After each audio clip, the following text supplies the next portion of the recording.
They've been the best in the south of the state for the past 2 seasons. Glenorchy comes into 2009 on the back of 2 SFL premierships. In the north, it's been a different story. 3 years in a row, Launceston has been NTFL premiers. But who's the best of the best? We'll find out this afternoon as Glenorchy and Launceston kick off a new era in Tasmanian football. Good afternoon, everyone. Alistair Nicholson and Andy Bennett, excited to be here for the launch of the new TSL. Andy, it's been a while since we were at a ground like KG5. Terrific to be back at KG5. Lots of great memories and some bad memories. Some big canings from Glenorchy in the old statewide league out here. But you're right, lots of excitement, nervous excitement about from the people who put this competition together. But the thing that hit me, I went over to the rooms beforehand, and there's just genuine excitement from the players to get it on, get out there and prove themselves. This new league has the backing of some very important people, not least the Premier, David Bartlett, and his government. Here's what they had to say earlier on this week. It's a really exciting day for footy in Tasmania. I'm excited as Premier of the state to see the statewide league reborn in a format that I believe will provide strength for the future, will be viable for the future, but most importantly will provide real quality football and real pathways for young footy players in Tasmania to progress through to the very highest level. Probably more importantly, Andy, this competition also has the backing of the AFL, which has agreed to underwrite the competition for at least 5 years. And here's what Andrew Demetriou had to say at the launch of the competition this week. I want to congratulate the presidents of the clubs for having the courage and in particular for showing the leadership to take that leap of faith. It's terribly important that there's a very strong state league in Tasmania. I know, as Dominic's already mentioned, there's been a lot of work's gone into the strategic work, and the preparation for this has been such that we've got no doubt that it will be successful. I think there's been lessons learnt from the past, and it's always good to learn from the past. Certainly when Dominic approached me about this issue a couple of years ago, and he was articulating the vision that he had for football in this state, at the forefront of his thinking was a strong state league. And from that day forward, you know, the way that AFL Tasmania have gone about the preparation to get to this day has been first class. And as Dominic mentioned, we've worked with AFL Tasmania, as has the government, and as have other people, all the stakeholders. But really, it's been something that AFL Tasmania should take great pride in, because as we've said consistently, particularly this year, in a year where there's lots of difficulties in the world and there is a global financial crisis, we actually think football's got an added responsibility. We've taken up that responsibility. We know that football provides a great vehicle for communities, families to go to feel a sense of belonging. It's a great thing to be part of a football club, and I'd encourage everybody in this state to get behind the state league. You'll derive great pleasure and benefits out of being involved with your football clubs, with the state league.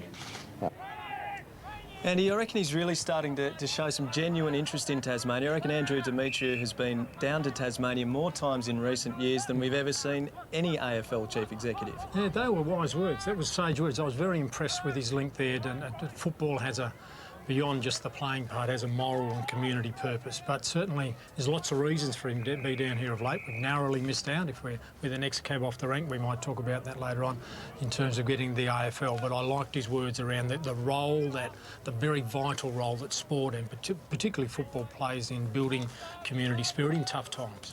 We've heard there from the heavy hitters. Let's take a look at the teams participating in this new form of state league here in Tasmania. We've got an even split of 5 teams from the north of the south and 5 teams from the south of the state. And the Clarence Roos will be coached by a first-year coach in Brett Gapin, the former Devil. Glenorchy's also got a first-year senior coach in Ben Reid, who we'll see in action today. Todd Lewis has been at the Tigers now into his 2nd season, I think. Lauderdale's got a new coach in Cam de Goya, and South Launceston's Luke Luke McLean into his second year, so you can see lots of young coaches coming on there, Andy. It's a really interesting mix. Some I know well as blokes and players, and some I'm uncertain of, and I don't know their background. It's going to be exciting to learn about. Justin Platt, the former Richmond and St Kilda player, he played for the Tassie Devils. He's now at the helm of the Burnie Dockers, one of your old favourites, Errol Bourne there in charge of the Devonport Magpies. Adam Sanders into his 7th season. He's really been instrumental in turning around the Launceston Football Club. Chris Whitford into his 2nd season at the Northern Bombers, and Luke McLean at South Launceston. So a nice mix of coaches there. A few guys you'd remember going back when we used to cover the statewide footy. Yeah, and with great affection. I've coached 3 of those at state level, so I know them in that role, and it's great that they've stepped up and taken the reins at a club, a really important role to look after a club, just for the reason that Andrew Demetrio talked about, not just for the sake of the playing part, but the community role, the big part that clubs play in developing that spirit. We've got a couple of familiar faces joining us on the boundary line again in 2009. One of them's a bit of a Glenorchy legend, our old mate Chris Smythe, who you let reluctantly leave Sandy Bay to come to Glenorchy back in the day. Well, we might want to talk about that. Reluctant, I'm not certain, but it'll be great to hear from him anyway. He knows this ground well. Here's down to Smythe, and joining him on the boundary line again this season is Martin Cudahy. Thanks very much, boys. It's good to be down here. Wonderful to be at KG5. I'm with Chris Smythe, as you mentioned. And Chris, we've had a bit of a look at that Glenorchy team. They're looking all right. They're looking fantastic, Martin. I mean, the first start of an absolute brand new statewide league season. Some of the old players are still here from the last statewide league season. Chris Glenn, Jamie Kay, David Camrick, they're all looking pretty pumped this morning. That's right, and they've got a couple of young fellas too, I understand, that are running around, that they've got some big raps on, including young Ryan Harwood. Ryan Harwood, a big star for Glenorchy, picked up by the AIS in their squad. A lot of potential. There's Joshy Dykes there as well. He's back from Hobart, son of a great player here for Glenorchy, Robbie Dykes. They're all pretty keen there in the KG5 rooms. And that's right, and they've got a first-year coach this year, Ben Reid. Alistair mentioned that up in the box. He's got a lot on his shoulders this year. Oh, he has. He's a pretty smart bloke, Benny Reid. You know, Mickey Bowden, who has coached the team to the last year's premiership here in the south of the state, made way for Benny. Benny's very astute, very clever, and I think he'll have the boys pretty primed. I caught up with Ben Reid earlier and asked him what the feel was, what the build-up was in the club rooms before the game. Yeah, a fair deal of anticipation and excitement, I think, Martin. Yeah, I've only commented to some of them in the pre-game meeting that it's got some grand final qualities about it today, I reckon. There's been a good build-up. We're against good opposition. You know, the ground's in fantastic nick, and hopefully there'll be a few people here. So yeah, the boys are really looking forward to it. Now you've won the last couple of flags. Launceston have done the same up north. What are you expecting from them? We're expecting a good, hard, physical, experienced football side that sort of trust themselves and trust their processes pretty well. So we've done as much research as we probably possibly could on them, and we've got a reasonable understanding of the majority of their side. They've got some new faces today, like we have. So yeah, you know, it's going to be a good hit out.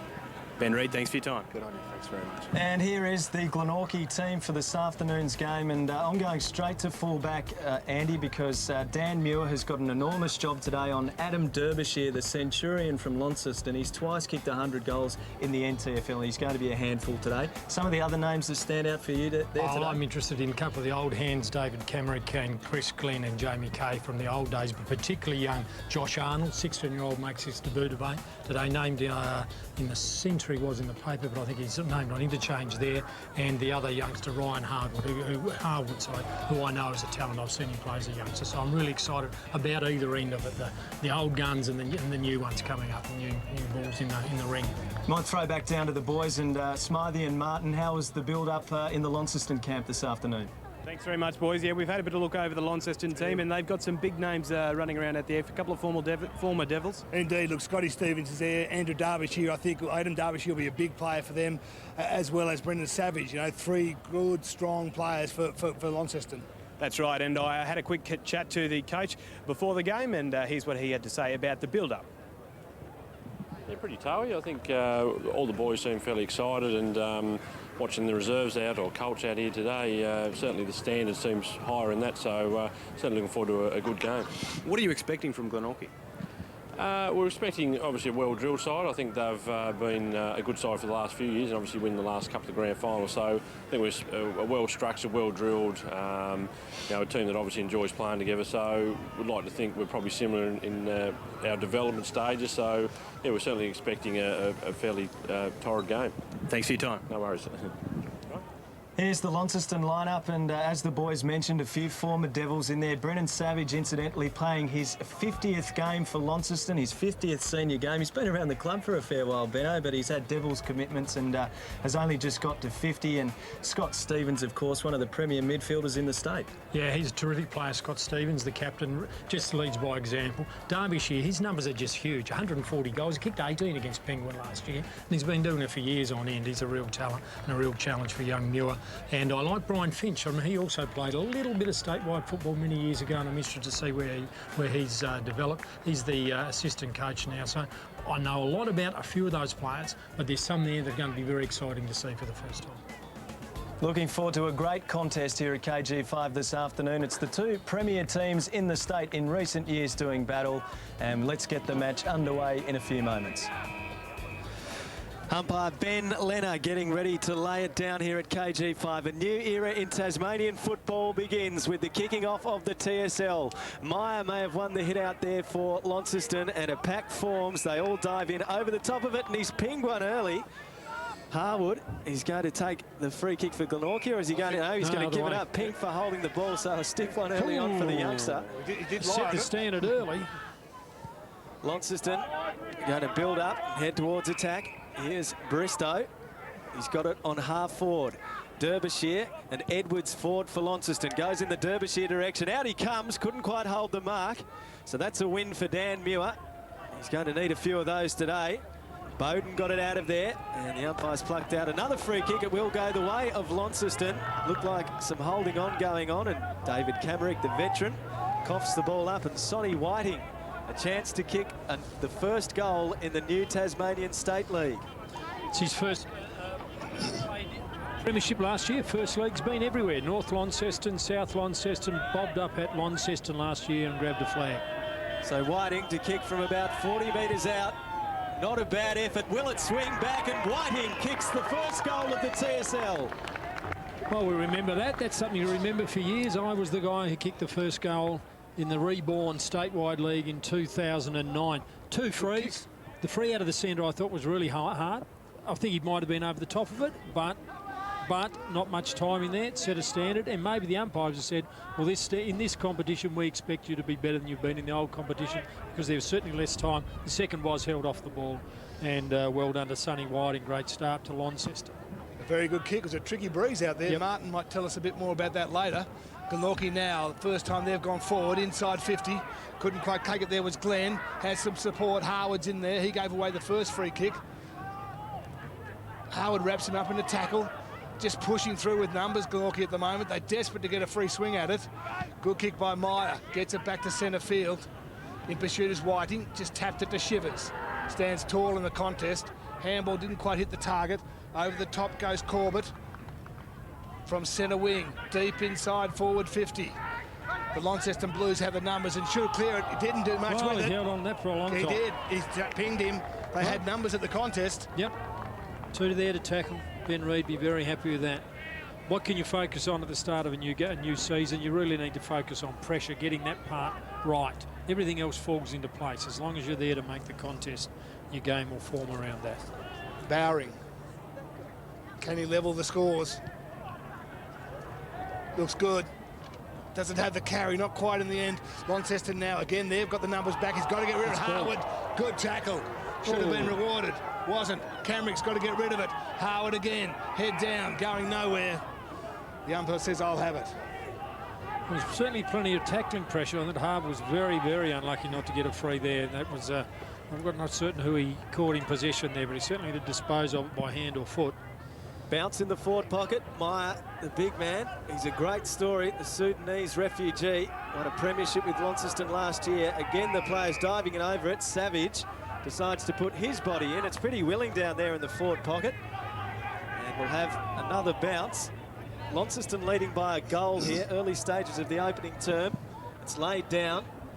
Meyer gets over the top again. Pacelli, the playmaker. By quick hands, Glenorchy a chance. French, good kick over the head in the end of his teammate Nogary.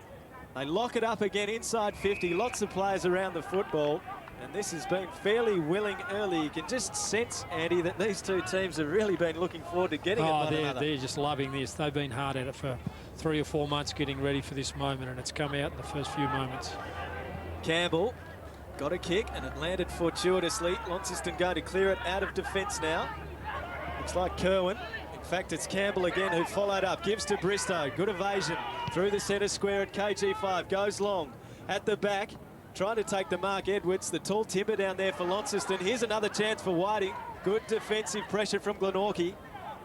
Kay gave it off. Needs to get rid of it there. Courage. The Glenorchy player in Carlton, and they dive in again. It's bounce central here at KG5. The player's not willing to give an inch. Savage and Kay were good there. Yeah, Kay was terrific. He leading from the front. Yeah.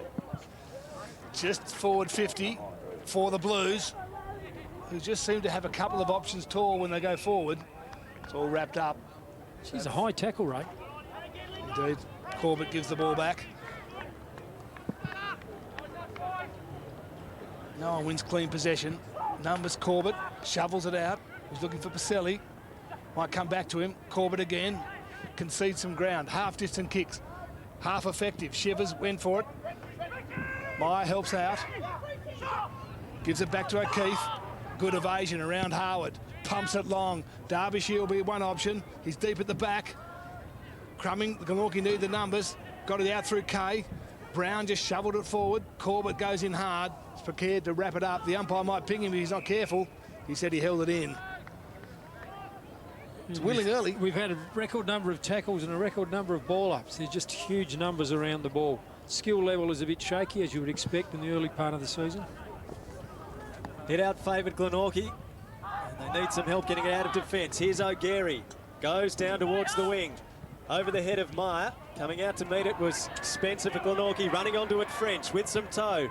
Beautiful kick inside 50, and the mark is taken. Terrific. Wonderful kick from Clinton French, lands on the chest of his teammate, and it looks like the youngster there in Hunt can go back and have a shot at goal. I'm not convinced that that's actually Hunt, because he might want to aim this one at the right post, boys. There's a bit of a gusty breeze coming out of the north, so if he aims there, he should be pretty right.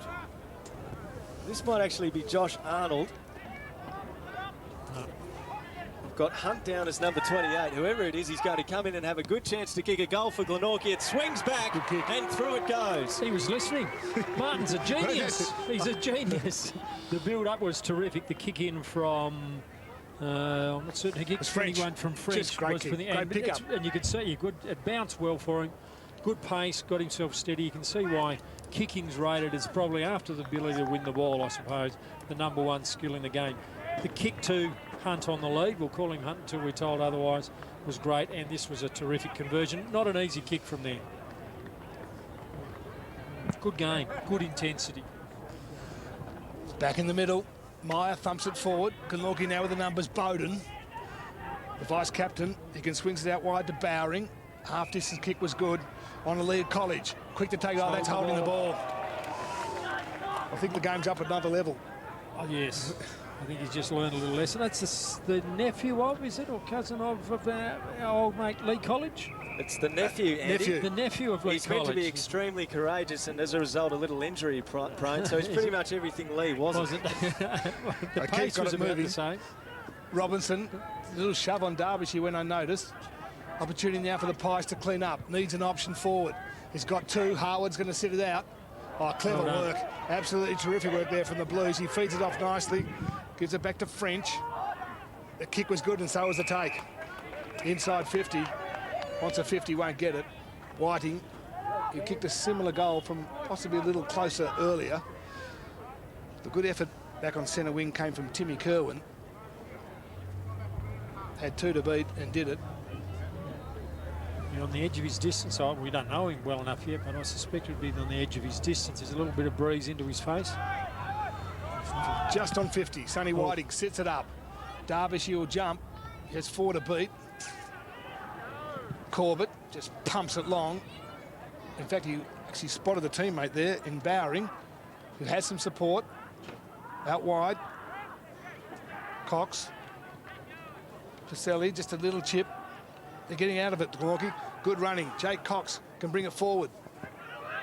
Into the centre square, Pacelli running back with the flight. He's dangerous. Kicks inside 50 with another nice kick at the bootlaces of his teammate. French trying to run onto it for Glenorchy. Pacelli follows up. Pacelli goals. Wonderful stuff from the Glenorchy captain.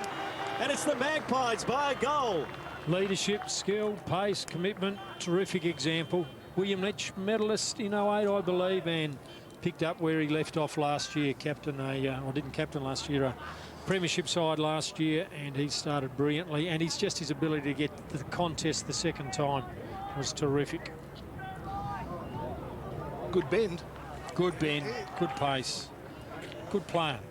Ben Reid really talked. I had a chat to Ben Reid before the game. He said he's quality, high quality.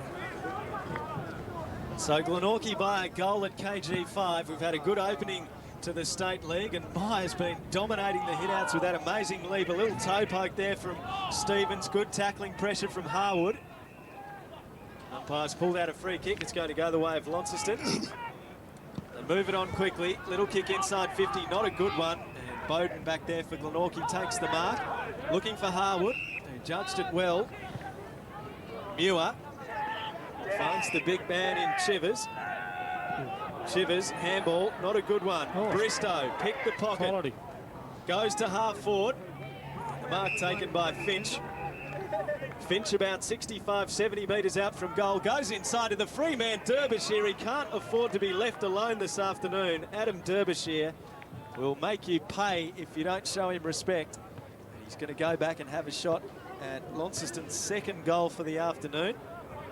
And you're right, they've been very conscious of him. Glenorchy's been very conscious of him to date. And any time the ball's put up in the air, they've had a pack around him. But it was just good use of the ball. And on the lead, he's not super quick, but he's big and hard to get around. Derbyshire, usually reliable, not on this occasion. He sprayed it, and it's through for one behind. They might actually be using a zone back there, Glenorchy, against Derbyshire. Well, a bit early to tell yet. I just think they got caught out yesterday at that time by really good kicking of the ball. Really good use of the ball. Still deep in defence. Camrick accepts the handball, gives it back. They have the numbers. Opportunity now for Muir. Goes to centre wing. 2 on 3. Usually the numbers win. Clever work, Meyer. That was very, very clever in the end from Webb. Harwood, who was terrific early, squares it up nicely. Good kick. Half volley called. Cox is on the overlap, but couldn't quite get the handball out. Now we're all sitting on it. Just inside the centre square. Harwood's been lively. Indeed. And a lot of the ball. We've got Nick here. Nick, not Rick, today. The Finlay family hasn't shown a lot of imagination in their Christian names. Oh, just a little shovel in the end. Opportunity over the top for Webb. Inside 50, the kick just favoured his opponent, just drifting back nicely. We've had it confirmed, boys, that David Hunt did kick that goal earlier. Big fly there from Whiting. He's been in absolutely everything. Bowden's nice little chip along the wing taken by Harwood. Harwood inside 50. Who's there for Glenorchy? No one. And going back and taking the mark was Shipton for Launceston. Finds O'Keefe. O'Keefe wants to move it on. Here's Stevens, unattended, inside the centre square. Gets around. Good follow-up work from O'Keefe. This is good stuff from Launceston, looking really dangerous. O'Keefe can go all the way. Not a good kick, although it fortuitously lands in the hands of Brian Finch. I'm not sure that's what O'Keefe had intended. But nevertheless, it's going to be Brian Finch, who did play in the first incarnation of the State League. He's going to go back and try and kick a goal in State League number 2. That was just great run and carry from O'Keefe. Yeah. Really split the game open. Finch, deliberate, comes in. Goal umpire does not move. And the game's opened up just a little. The first 5 minutes was all tackle and bump and grind and ball ups. And since then, the heat's gone off it a little bit, and we've seen skills come more to the fore. I'll give it to him that he meant that. You're a bit hard on him, Alistair. Great run and carry. Picked his target out. Just great use of the ball all through the middle corridor. One in the back half, carried the ball 50 metres, kicked it 50 metres perfectly. Never known you to be so charitable. It's early in the year. Scotty Stevens was clever. Scotty Stevens is a terrific player. Edwards takes on Shivers. Neither really won it. The umpire spotted the free. They're quick to get it out of the middle. He'll go Scotty Stevens' way. We should be seeing a fair bit of quick play around the ground today, boys. They had a bit of a wander before the game, and even despite that rain we had yesterday, it's still pretty firm underfoot out there. Thanks for that, Martin. Robinson, he squares it up. I thought they were guilty of just blazing away a little bit early on, Devonport. They've settled, given themselves a bit more time to use it, pick the target, share it around. Launceston. And then Launceston. Well, I'm stuck in the old blue. French, he found I've got to get out of the old statewide. Move on, Andy. Found a target, but Webb cleans it up. That's very ambitious. Yeah, the kick, the wind was always going to be tricky there from Braden Webb.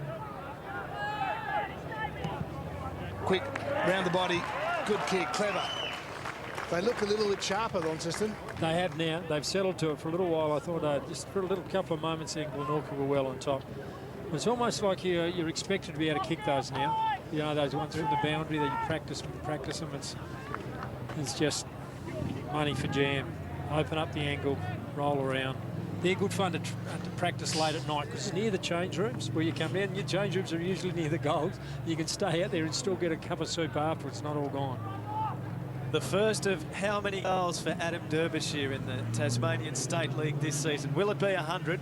There'll be many defenders out there looking forward to a crack and possibly or probably Tasmania's premier full forward as Campbell is locked up in the centre here for Launceston, and umpire Leonard comes in and will bounce the ball again. There's Webb on screen, lays it down. Change in ruck for Launceston. Edwards won the hit out on that occasion. The ball's going to spill for French, but looks like someone's been pinged for a throw in there. Stevens looking for options, going deep inside the 50, and when you've got Derbyshire up there, why wouldn't you? He couldn't take the mark. Robinson there for Launceston, could have got a free, may have got one in the back. Over the top of it, they need to get rid of it here, Launceston, and the umpire comes in and says, I'll have a bounce. Finch with already 1 goal to his name this afternoon.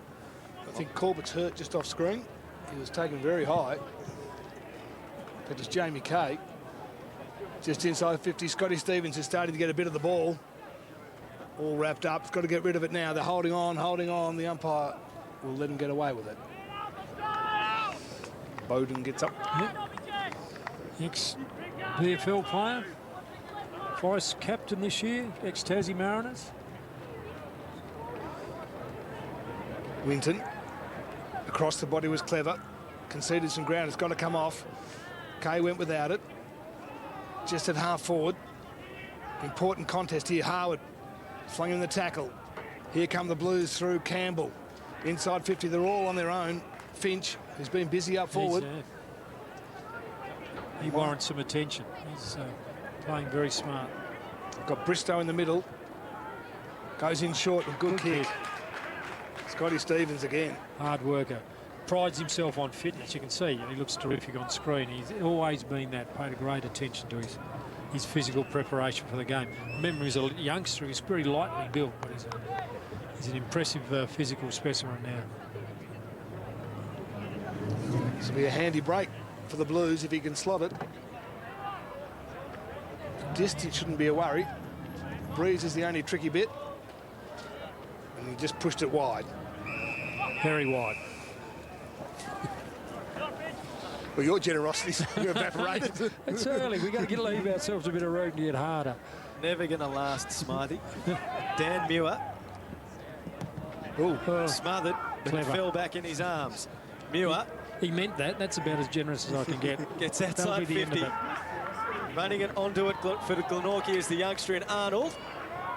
Shipton's punch lands in Hunt's arms. Now Glenorchy going to run on and kick a goal, and Glenn gets one for the Magpies that gets them back to within a point. And Shipton would like that again, I think.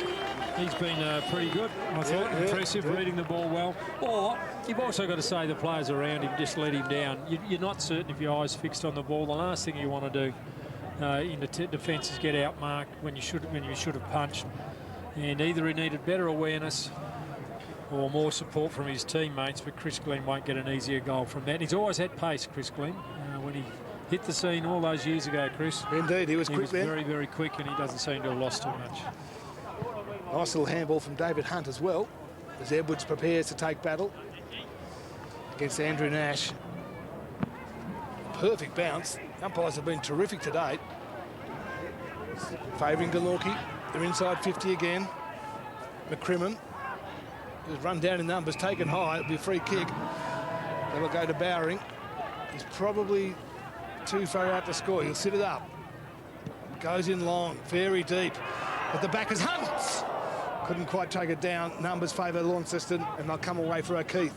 O'Keefe on that left boot. Good kick. Stevens working his way into the game. Couldn't get round Bowden. Used the hand pass. French. Good pick up by Robinson. Here's Campbell. Through traffic. Puts it out in front of Bristow. He's shown something in this game. Can he kick a goal for Launceston at pace? Might just be across the face of goal.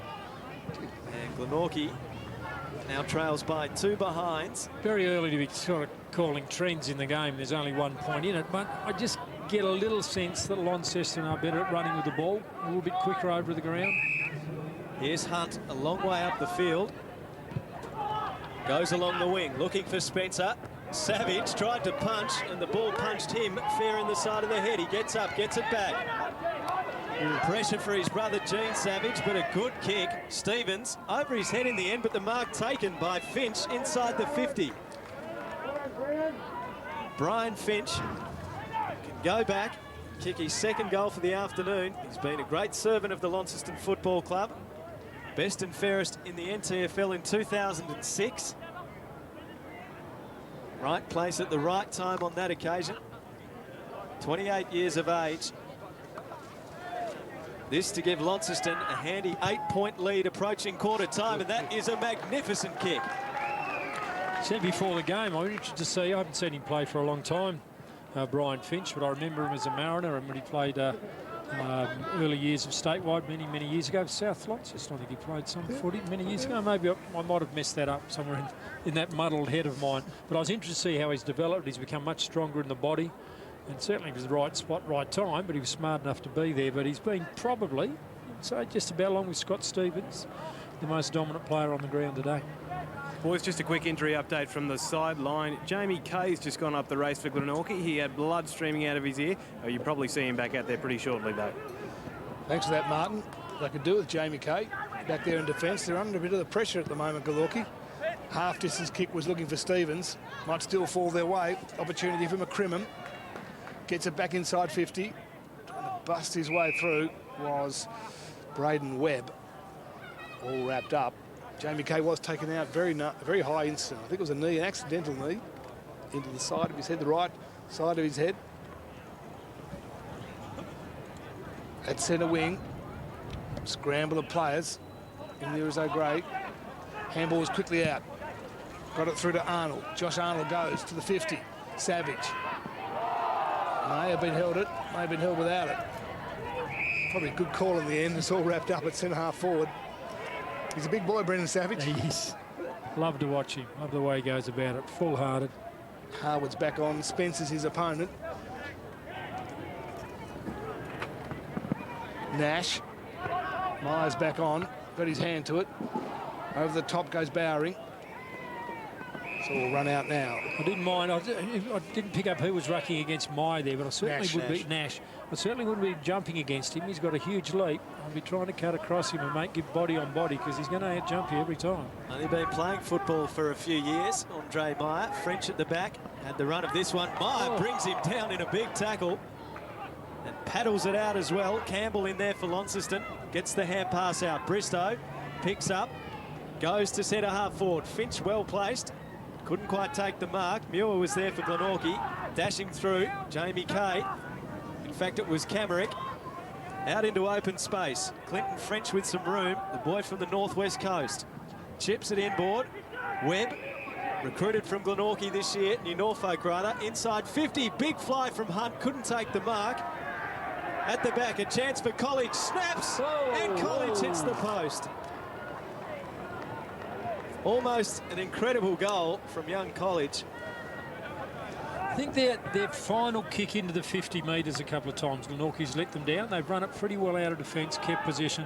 But outside 50, they've kicked the big to packs, which is great if you've got someone who's going to dominate in the air, but they don't have big, strong bodies down there. They might be smarter to lift their eyes and try and pick a target or two.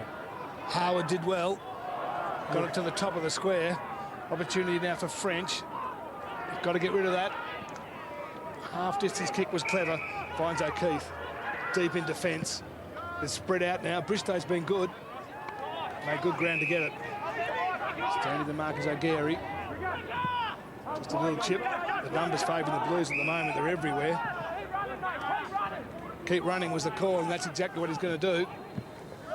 Inside 50, Derbyshire. Just too long in the end. That was from Rundle. Bounce, clever. Absolutely clever from Scotty Stevens, who probably has been the pick of the bunch. Yeah. Him and Finch certainly have a sort of edge in quality and just his work rate. He's never in doubt. He's so fit and strong, and just his nature to be so competitive. Adam Derbyshire dropped his head there. He wouldn't want to see that too often, I don't think. But that's just clever. And remember, Scotty Stevens is playing in the middle of the ground, so he's run very, very hard to get up there. Good player. So Launceston out to a 13-point lead here. Stevens gets his first for the afternoon. Nash and Meyer. Again, it's Meyer winning the hit out. Campbell there for Launceston. O'Keefe crashed his way through. Here comes Rundle. Little scrubby kick up towards the 50. Finch gets his hands to it. Over the top, a good hand pass. Tackle. Rundle tackled without the football. No, holding the ball, he says. And Bowden comes away.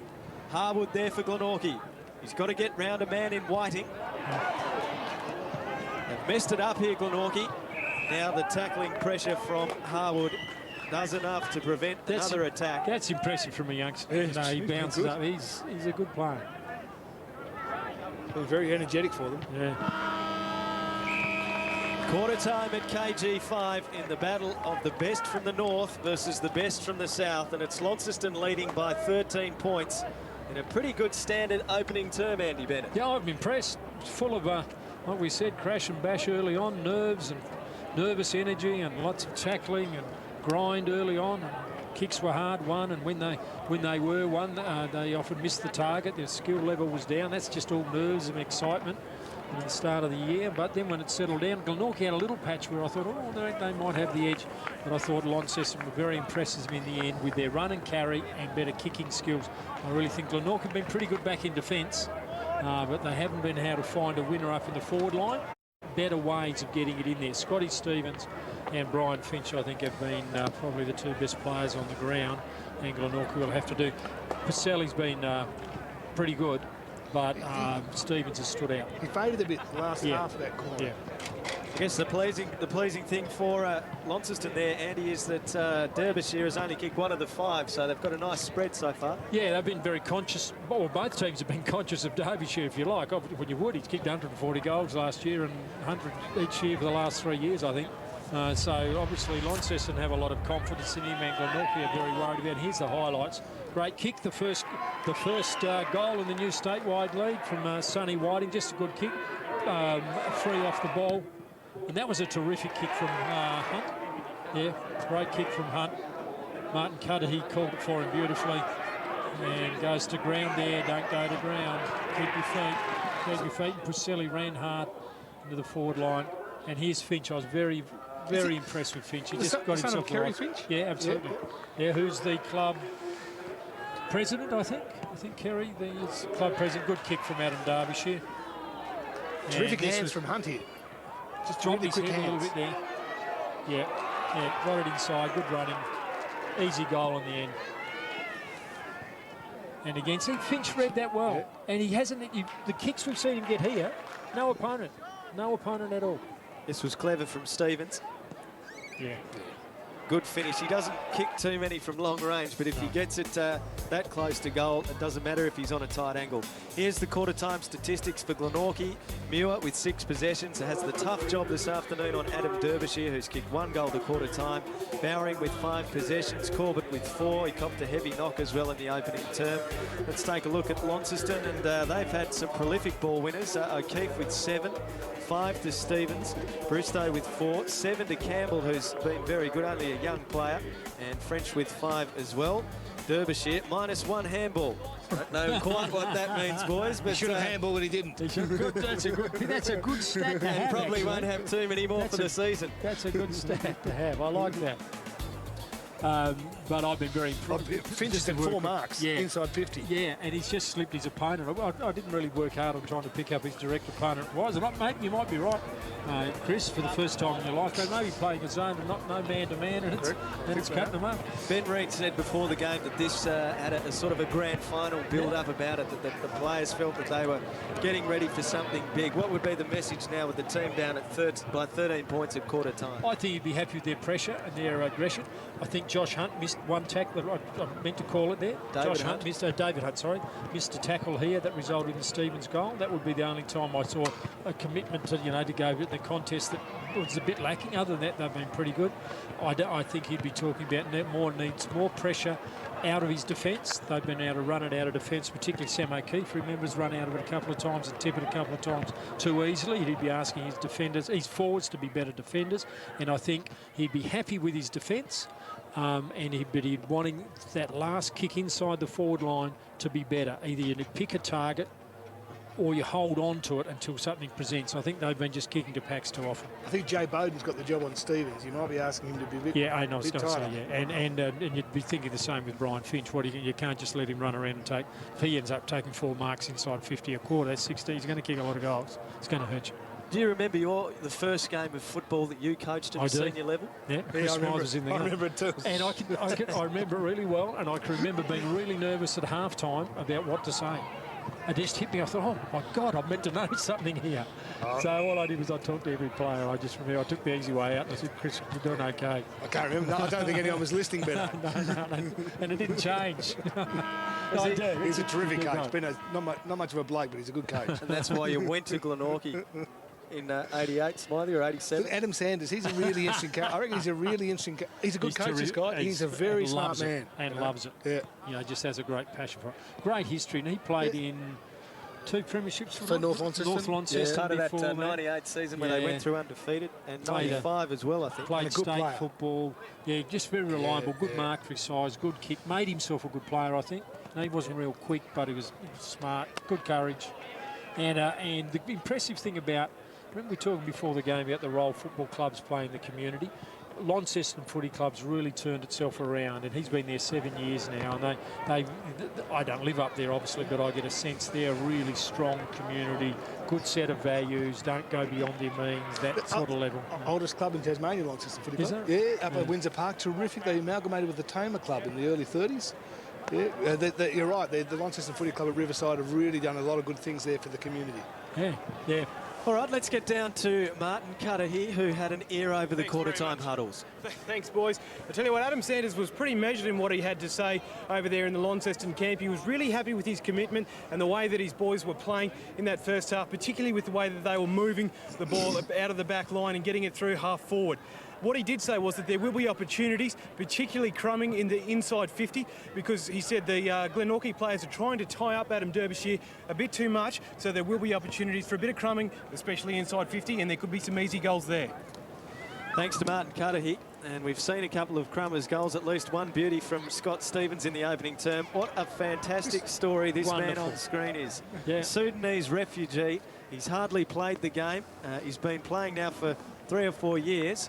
Initially couldn't kick when he came to the club, but they noticed something about him, a spring, some athleticism. He's now played in a senior premiership. It's just a fantastic story. It'd be hard not to notice a spring. Do you know his age? What's his age? I'm sorry, I didn't get it. Check that for you. Yeah. He really can jump. Yeah. And I don't think there wouldn't be a hit out that he'd lost in that opening quarter, I wouldn't have thought. And the one time they did go body to body, actually did pretty well in that as well. Meyer is 21, so a lot of up left in him that's what I'm thinking. And size? Tall, massive. 195, 196, I'd imagine. Maybe even a bit more. Second quarter to get underway, and here's Chris Meyer. Well, Meyer will take it. He's got a bit of ground to make up. Nash won it in the end. Still in the middle. Launceston just cleared it out nicely. Good hands there came from Downey. Inside 50, just the top of that. Brown couldn't quite drag it in. The handball was a bit sloppy. They're under pressure, Glenorchy. Jamie Kay's gone back onto Finch. They shoveled outside the danger zone, but only for so far as Brian Finch slips the tackle. Stevens evades. Bristow. Kick was meant to set up O'Keefe. It didn't in the end. Campbell That's runs good it out. coverage of Bristow. A few He times does. ago, he keeps his head, doesn't panic. Broke his arm Lifts in his the semi-final last year, I think, and he still finished second in the best and fairest. He's had a lot of the ball to date. They can set it up now. Jamie Kay, one of the veterans. Played in the statewide league when it was last kicking around. Harwood's on the wing. Good tackle. Very good tackle. The umpire said he didn't have prior opportunity. He's hard at it, I'm going Harwood. to say, you've got to work here and buy his work rate. Indeed. Umpire lays it down on the far side, and Meyer goes early against Nash. Harwood was there for Glenorchy again. The players dive in. Browning there for Glenorchy. French tackles a man Off the who's ball. nowhere near the That's football an in interesting- O'Gary. Sure, that must be a free kick, but the umpire lets it go. And now he pings one out. It will go the way of John Bowring. Yeah, there's some justice in that. Well-travelled footballer, John Bowring. And a fantastic talent he's been too. He's Yep. played for many clubs in the southern part of Tasmania. Won a premiership back at Glenorchy last year in the SFL. Here's Big Nash, whose clearance from Commandy only came through this week. Commandy part of Hobart's zone, and they've cleared him to play with the Magpies. Here's Spencer, another one they've picked back up, Glenorchy from North Launceston. He was up there for work. Inside 50 he goes. Meyer. It's his first Hangs possession, in front of I the think. pack, and he takes the mark. How's the kicking? Let's take a look at it. Andre Meyer. He's got a brother who's also on Launceston's list and another brother on South Launceston's list. That was a 7 out of 10. He got in the right direction. Kick was fine. Yeah. Bellinger Yeah. takes it inside 50. Cammick's at the back. Oh. Brown was crashed through. No one got a free. The umpire, both sides appealing for it. Brown will pick himself up. Justin, That Gary Shipton's a hard nut. indeed. Watching him, he's no backward step in him. Just on the edge of the centre square. Nash won that. Bristow got his first hands to it, and we'll do it all again. Martin, I'm interested in the breeze down there, whether it's favouring just across the ground or favouring one particular end. He's just gone out to He's just check. gone out to check. He's just running around. He's probably getting a cup of coffee. Oh, Bristow was terrific, was taken high. Advantage was about to be played. Good umpiring. No, it's called it. Oh, 50. And 50. Why? I Didn't see why the 50 were. Bristow's got it. As you mentioned before, Alice, he was busy in the first term. There's a good chance to kick his first goal. And Launceston's sixth. Once again, boys, you'll want to be wary of this wind. It's gusting at the moment. Martin, thanks for that. Bristow, little chip. Nice kick. Yeah, relaxed. He's been okay. Yeah, he strikes me as a bloke. He's never going to die of a heart attack. He looks very relaxed when he's got the ball in his hand, having the shot at goal, very composed. And, that would be great. It'd be so hurt, wouldn't it? Break your arm in the semi-final last year, and then your side goes on to win 3 in a row. But when the next season rolls around, that's a huge incentive. Just popped this one up in the breeze, didn't he? And no problem. Sailed through. They must be listening to me, do you reckon, boys? Everyone listens to you, Cutters. I didn't see what the 50 was for. There was certainly a free kick. Some arguing afterwards. Meyer got his hands to it again. Campbell, who's been effective in the centre. Nash wanted to give it to someone, wasn't sure who. The arm was held there on College, and that's holding the ball. It was a good tackle, and Shipton has played 146 games for Launceston, and he's 150th. Isn't too far away. It should be against Devonport at Windsor Park. Downing's locked up and may have got one in the back in the end. The umpire says no, we'll have a bounce. And a pretty good crowd in here for the opening or the launch. It's not actually a round of the TSL. These games have been plucked out of latter rounds of the season to launch the season. But good numbers in here at KG5. It's good to see. Harwood, sharked by O'Keefe, needs to get rid of it. Does that. Stevens got one in the head and played for it. So Harwood again made the tackle, got up and got the ball. Running back with the flight, Bellinger. Will it beat him out of play? It bounces over his head. Pressure comes from Bowring. Keeps it alive for Glenorchy. Savage, though, goes back towards the line, and could that be deliberate? We'll have a boundary throw in the forward pocket. Glenorchy needing a goal here. They're trailing by 19 points. Launceston just looking a fraction slicker at the moment. Corbett, hand pass, not a good one. Bellinger gets the kick outside of defensive 50, running onto it Stevens, a little toe poke. Pressure here mounting on the Glenorchy player in Brown. The ball spills free, Stevens runs onto it, kicks inside 50, and there he is again. Finch will be at the extent of his range, you'd think, from 50, goes towards Derbyshire, over his head. Jamie Kay, you'd think he'd be pretty happy to see this one over the boundary line. A couple of hip and shoulders for Sonny Whiting. And now a throw in the forward pocket for Launceston. Hobart boys looking on. They've got, I think, Glenorchy next week and then Launceston the following week. So a pretty difficult introduction to the State League footy as it's sharked. Oh, good tackle. Finch wanted to try and get a shot away at goal. Derbyshire working hard. Cox is there for Glenorchy and gets it out of defence. It was pretty effective work. It was good hustle. Yeah. He did very well. Glenorchy were under a lot of pressure here. We can see you there, Martin. Yes, I am, boys. I tell you what, there's plenty of pressure and there's a bit of brinkmanship going on down here. Both these teams, I think, know that there's a precedent to be set today and they're trying to get one over their opposite number. At the moment, I think that's favouring the Blues. Nash threw it out, wasn't spotted. O'Gary gets it to centre wing. Tall timber and good mark there coming from Bowring. They've just got to move it quickly. A little static, kicking into the breeze. The kick was okay. Sets it up for Glenn. Has pace. Just needs it to sit. Keeps it in front of him.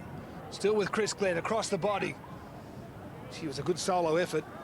Just missed it in the end. I think you got a point there. What I'm seeing now with Glenorchy is it's a lot of solo efforts. Bowring is winning some contests and taking a mark, but there hasn't been much flow with they've been able to link the ball together 3 or 4 possessions in a row to set up any sort of attack. Downey got it on centre wing. Kick came in the end to half forward. Camrick and French see it out. David Camrick, remember him? Oh, I remember do, his first statewide game out here, he kicked 6 goals straight. And then followed up the next week, and I think he kicked 5 goals straight. Played as a small marking forward. Disco? Disco. As an 18-year-old. And we thought, well, what do we got here? Stevens gets in after it along with Corbett. Cox, Harwood. Can Glenorchy mount something from the wing? The youngster going to get sick puts of it out singing in his front. phrases, I think. Glenn couldn't pick it up. Shipton comes away, and that's not a great kick from Shipton. Out of bounds on the full, and Cox will take the kick for Glenorchy. Remember the old days at KG5 when the ABC used to do the footy and the boys would be over on the far side of the ground with the fire burning and the tinnies going down left, right and centre. Here's O'Gary. Might still happen during the winter, Alistair. It'd be interesting to see, Smarty. Your type of people. Oh, indeed. Here's Campbell. Now we get to the truth of why he came out to Glenorchy. It's good hands. Stevens.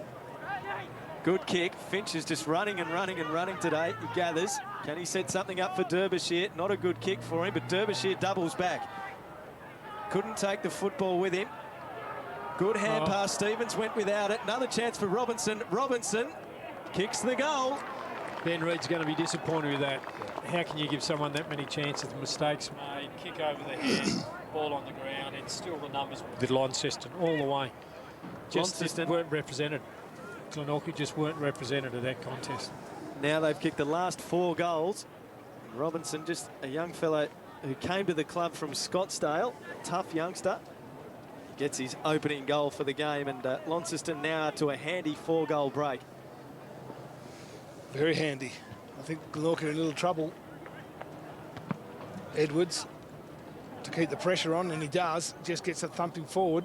Bristow went without it. Brown mops at the back. Starting a lot of their attacks from defence at the moment. Glenorchy again, the Blues have the numbers. 3-on-1. O'Keefe. The hustle came from Bowring to centre wing. Whiting just sitting out there on his own. Just led up from the pocket. It's two and a bit kicks out. The kick in the Finch direction. There's Peter G waving. How are you, Peter? Having a good day up there? There's a few of the lads. There's Mr. Quinn there. Quinn, he taught his boys. He has 2 twins. He just put his stubby on the ground, I think, boys. 2 sets of twins. Terrific play, Quinny. Corbett, he can get it to centre wing. They just need some run. Glenorchy through Arnold. Deep in the pocket. Just running it out was David Hunt. The ABC look after their own, don't they? That's nice. Someone's got to look after a spinner. It's your 15th year of calling the footy for the 14th or ABC. 15th year we win, yeah. How on earth did that happen, Smarty? Exactly. Inside 50, Glenorchy need a goal. Can Harwood manufacture something? In front, good mark taken. It's Hunt again on the left, goals. And gee, they needed that, Glenorchy. Being led by a 17-year-old. Yeah. I think you're right, Pino. They are. He's doing the best everything. player, yeah. He's everywhere. In and under. Used the ball well. Say it again, he's very, very impressive in this game. We knew he was a talent.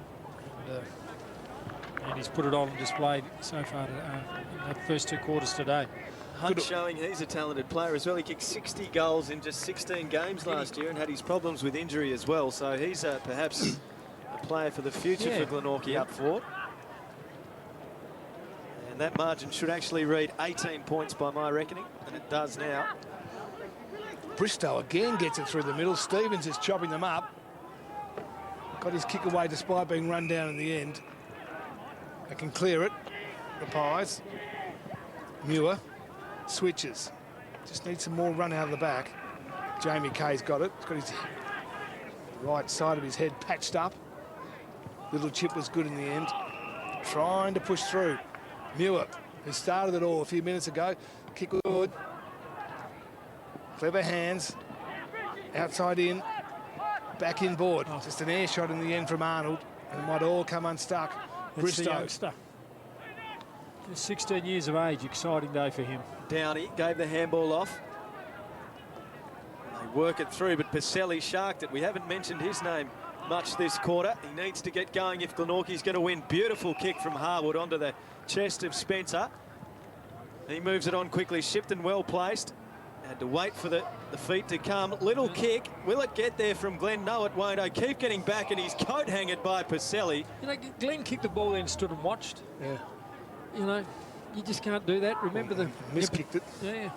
Great to see the kids at the Chase footy. the ball, hunt it down. O'Keefe Don't assume. to take the free kick.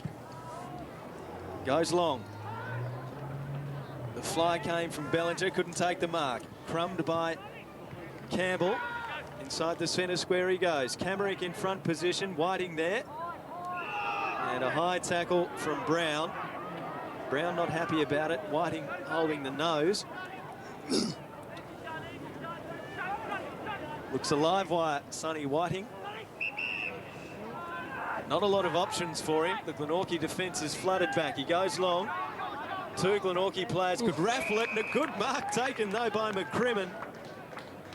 Seth McCrimmon marks about 35 metres out from goal, and if his pedigree's anything to go by, he should put it straight through the middle. His father John and grandfather Ross McCrimmon was an absolute champion goal kicker for Launceston. I think he won the NTFA leading goal kickers award 5 times. What can McCrimmon do? This to extend the margin back out to 4 goals, and he comes. Not a great kick. Derbyshire marked it over the line, says the goal umpire. He was given a fair leeway. There was a bit of risk-taking from Muir, I thought. Indeed. The kick was good. Jamie Kay's got it. He's outside 50. Glenorchy just need now to create it. Priscilla, who's starting to come into a little bit more. Corbett can go long. The kick is good. The bounce needs to sit for him. Back to goal Hunt. In fact, it's not Hunt. It's Bowering, and he's turned it around and missed it. Probably should have done better. Yeah, they've moved in a lot closer to goal, and that's probably not a bad idea because he'll win a one-on-one contest up there, and generally he would eat that. He would, you know, you'd back him to kick it 9 times out of 10, and they need it. Corbett had a bit more time than he may have allowed himself to get the target to Bowering. It's on the full. O'Keefe just decided to pump it long. It's a good long kick. It's a good kick. And as far as Shivers, Glenorchy's starting to get their hands on it a bit more at the moment than they were earlier in the term. Or went without it. The turnover could be cost the umpire spotted the freeze, held without the ball. Afterwards, yeah. The first tackle was fine, but he just held on to him. going to be David Camrick to take the free.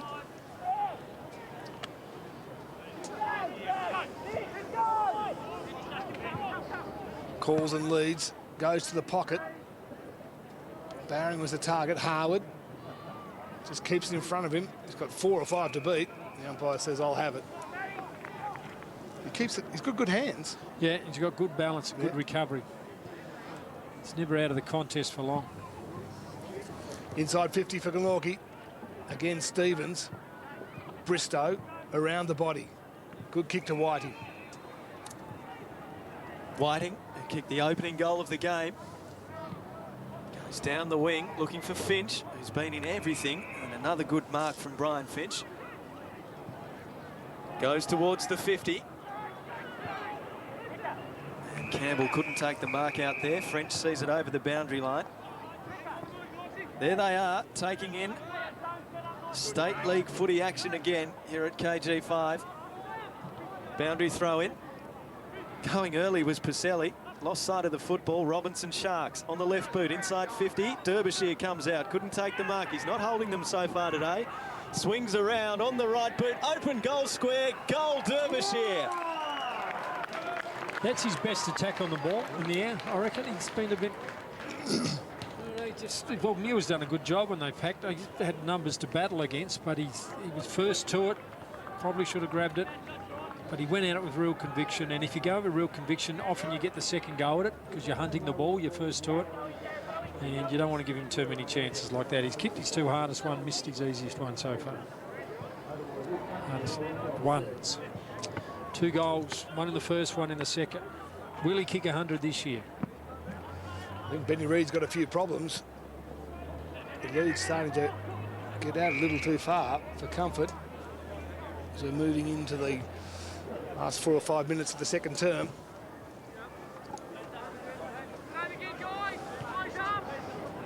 Meyer takes on Shivers.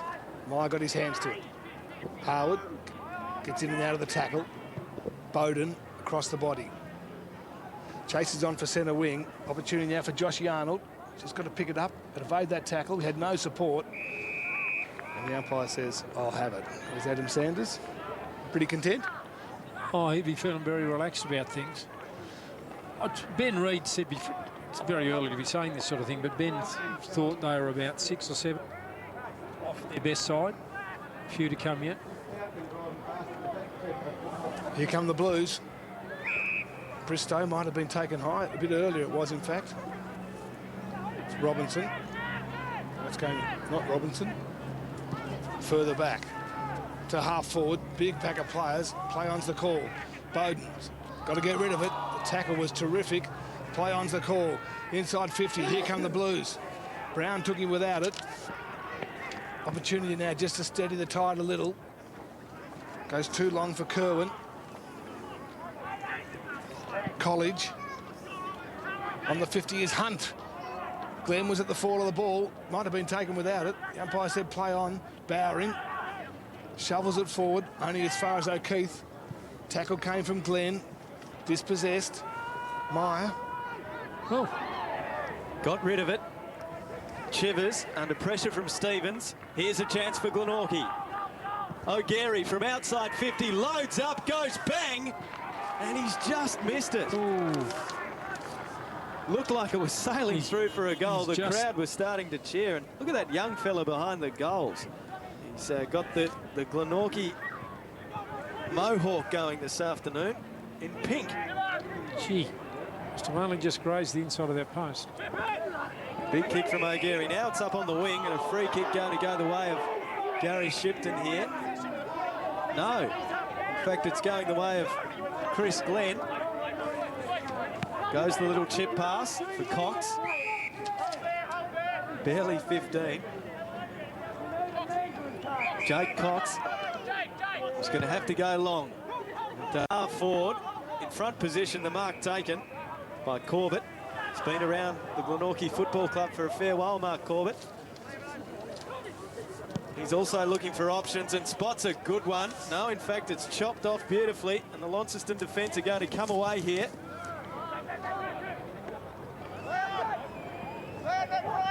Webb Stevens. Cool head in a crisis. Palmed on by McCrimmon. Well done, Downey. Looking for Derbyshire. Takes the mark on the paint of 50. Wheels around, plays on. Finch is the free man. Derbyshire goes over his head to another unguarded goal square, and Adam Derbyshire goals from 60. Look out if he joins in the party. I think Brian Finch would have been sending a few verbals Adam Derbyshire's way if that didn't roll through. Yeah, he only had eyes for one thing, but that's what he does. He kicks 140 of them a year, so why wouldn't he? But his last two attacks on the ball have been terrific. It might have been downfield anyway. If you look at the umpire, I think Derbyshire was taken out after he kicked it. The umpire was just about to give a free kick downfield, but decided against it. Smart decision to get on with it. Smart decision because the goal square was open, but also takes the pressure off you. There's nothing like going back from 60 to test your brain, test the resolve. It's out to 30 points. Bowden was looking for Pacelli. Bristow's there against him. Arnold conceding ground. Cox on his non-preferred. It's a high ball. Might be coming back again. Just over Bellinger in the end. Keith tunnel balls it out in the Bellinger direction. Decided to take it out. The umpire thought it wasn't deliberate. So it's been a big term for the Blues. Started off with 5 goals. They've pumped it out to 9. And Glenorchy have kicked 1. At centre wing. It's been all played in Glenorchy's back half now at the moment. Jamie Kay. Everyone misses it. O'Keefe at the back. Across his body was good. Stevens. Just starting to link up again. Bellinger. Good kick. Whiting's got it. Whiting squares it up. French marks on his chest. Comes out wider again. Campbell, who's been pretty serviceable for Launceston. He's got the short option in Finch. Not a good kick. Set it up for the defender. Finch couldn't hold the mark. Muir on his left boot. Wanted that one to go out of play. O'Keefe kept it in. Good stuff from Sam O'Keefe. French goes to him. O'Keefe kicks high, up and down the wing. They fly for it. Pacelli in front position. Bowden at the back. Scrubby old kick. Picked up by College. Good hands. Pacelli with room to move. Goes to 50. Free man is Bowring. Takes the mark. 40 out from goal. An earlier effort at goal from Jonathan Bowring. Not his best effort. What can he do from a set shot 40 metres out from goal?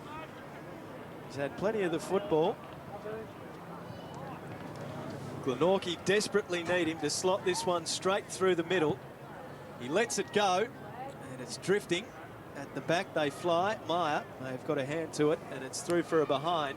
So Launceston leading by 29 points deep in the second term. Coming off his web.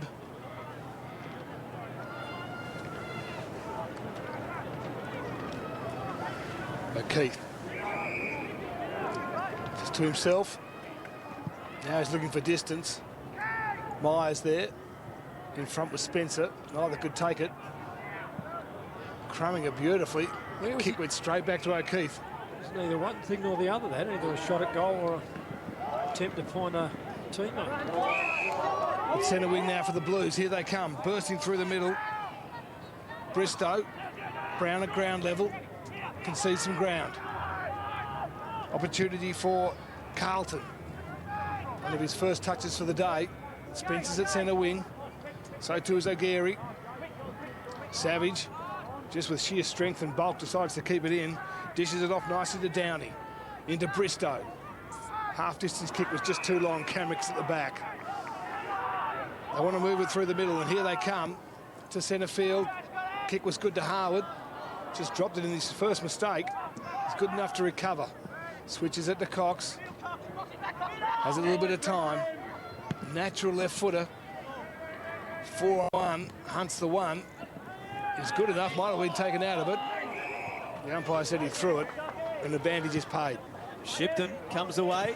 Good pass, but McCrimmon unable to complete a fairly easy mark there. The Glenorchy supporters will be hoping for much more from their team in the second half. Brown with a bit of artwork. Boundary throw in. The punch came from Kay. Harwood gets another possession, just bangs it on the left boot. Glenn in front of himself, gathers. Can he do something miraculous here? Sweeper Glenn gets it towards goal and only narrowly missed in the end. Well, they've had some opportunities in the last 5 minutes. Just couldn't finish. Bowering, Glenn. The Blues, good kick in the end, comes through to Campbell. He squares it up to Stevens. Just awareness, just to stop and start. Little chip was good. Bristow's been terrific. He can go inside 50 to Finch and found it. Can't, he's just, I don't know how many marks he's up to now. He must be probably 8, 9. We're seeing, boys, with quick ball movement, Launceston able to find more free men in the forward line. Put it to the spot that Derbyshire wanted. Had 2 grabs at it, might have been given it in the end. Rundle, pressured out of it. Camrick, clever work at ground level, finds Jamie Kay. The little chip was good. To centre wing. Working hard was Josh Arnold. Camrick's been good in the last 5-10 minutes. Yeah. So experience does count. So they just instinctively know where to go.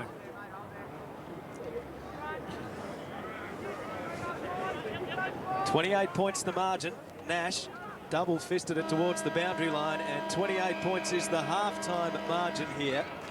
An excellent quarter of football from Launceston. They led by 13 points at quarter time. And they've banged on 4 goals in that term to lead pretty convincingly. Glenorchy could only manage 1. Derbyshire with a couple. Launceston will go into half-time full of confidence. Yes, they will. I think they've got the measure of Glenorchy. They've probably done as well as them in the contest, probably a bit better. And I think they've got a bit stronger bodies, a little bit older, a little bit more experience when you run through their team. In the team list you look at, there's lots and lots of players there were premiership players either last year or over the last 3 years in their purple patch, so they've been very good, but they've used the ball much better. Their skill level has been very good. Yeah, and when they win the ball in defence in the middle of the field, their goals they've got have genuinely been, well, there's been more of them, and they've been much more easily won or kicked than have the goals from Glenorchy, who've really scratched to score heavily. The only thing for Glenorchy wasn't. Gotcha. So they kicked 1 goal 4 in the end, and they probably got 3 or 4 of those last behinds in the last 5 or 6 minutes, which gave them an opportunity to get back in the match a little bit. It looked like they were starting to turn it around a bit, but the work from Derbyshire and from Finch and from Stevens through the middle was very impressive. There's Scotty Stevens on screen now. He had a wonderful first half. Yeah, he's been good. And he looks like the most dominant on the field. We'll be back in a moment, but I like Meyer in the middle of the ground. Can Launceston go on with it? If you had to choose, who would you help? Emmanuel? Without your help, he will be exposed to a life of crime and prostitution. Or the Savalis, a hurricane destroyed their home. Or Luez Navarro, who lost her farm when the mining companies came. The fact is, you don't have to choose. Caritas Australia and its partners support them all. Our annual appeal is on now. Please give generously. Jeremy McPherson is an amateur historian and special effects artist. Did you see that? Matt Hunter is a skilled carpenter and backyard inventor. Together, they are the reinventors, proving there's a fine line between genius and insanity. This thing should pull your head right off. Then at 7. Mixing different animals in the one place isn't without its challenges, but that is what makes it interesting. Life is never dull. Weeknights on ABC2. A damsel in distress. Oh! Can you save me? Trust nobody. Does sound like the plot of one of my novels, doesn't it? It's time to call for Poirot. Apparently, you're our #1 sleuth. But this week, you'll be getting 2 sleuths for the price of 1. I'm so sorry. I didn't recognize you at first without my clothes on. Could this be the case that gets the better of Poirot? Agatha Christie, Poirot, tomorrow night on ABC1. Right, thank you, everyone. Listen up, please. Tonight, there are more reasons than ever to stay home. Who decided this? It's just a hunch. You'll love New Tricks at 7:30. This is good. Thanks for keeping us on our toes. Then on the bill, young girls are missing. Where is she? How many girls is he after? And the pressure's on to find them. You don't need to know my name. Is there some sort of problem here? Entertainment overload. Scary. Tonight, ABC One.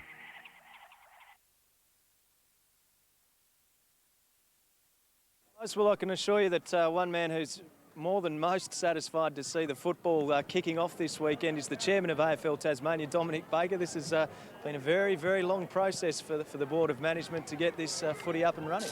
Yes, Alice, there's no doubt about that, and certainly occasions I think when we thought we might not see it, but I was heartened today to throw the young bloke in the car with me and come down the driveway here into KG5 and not be able to get a park. I think it's a great start to our season.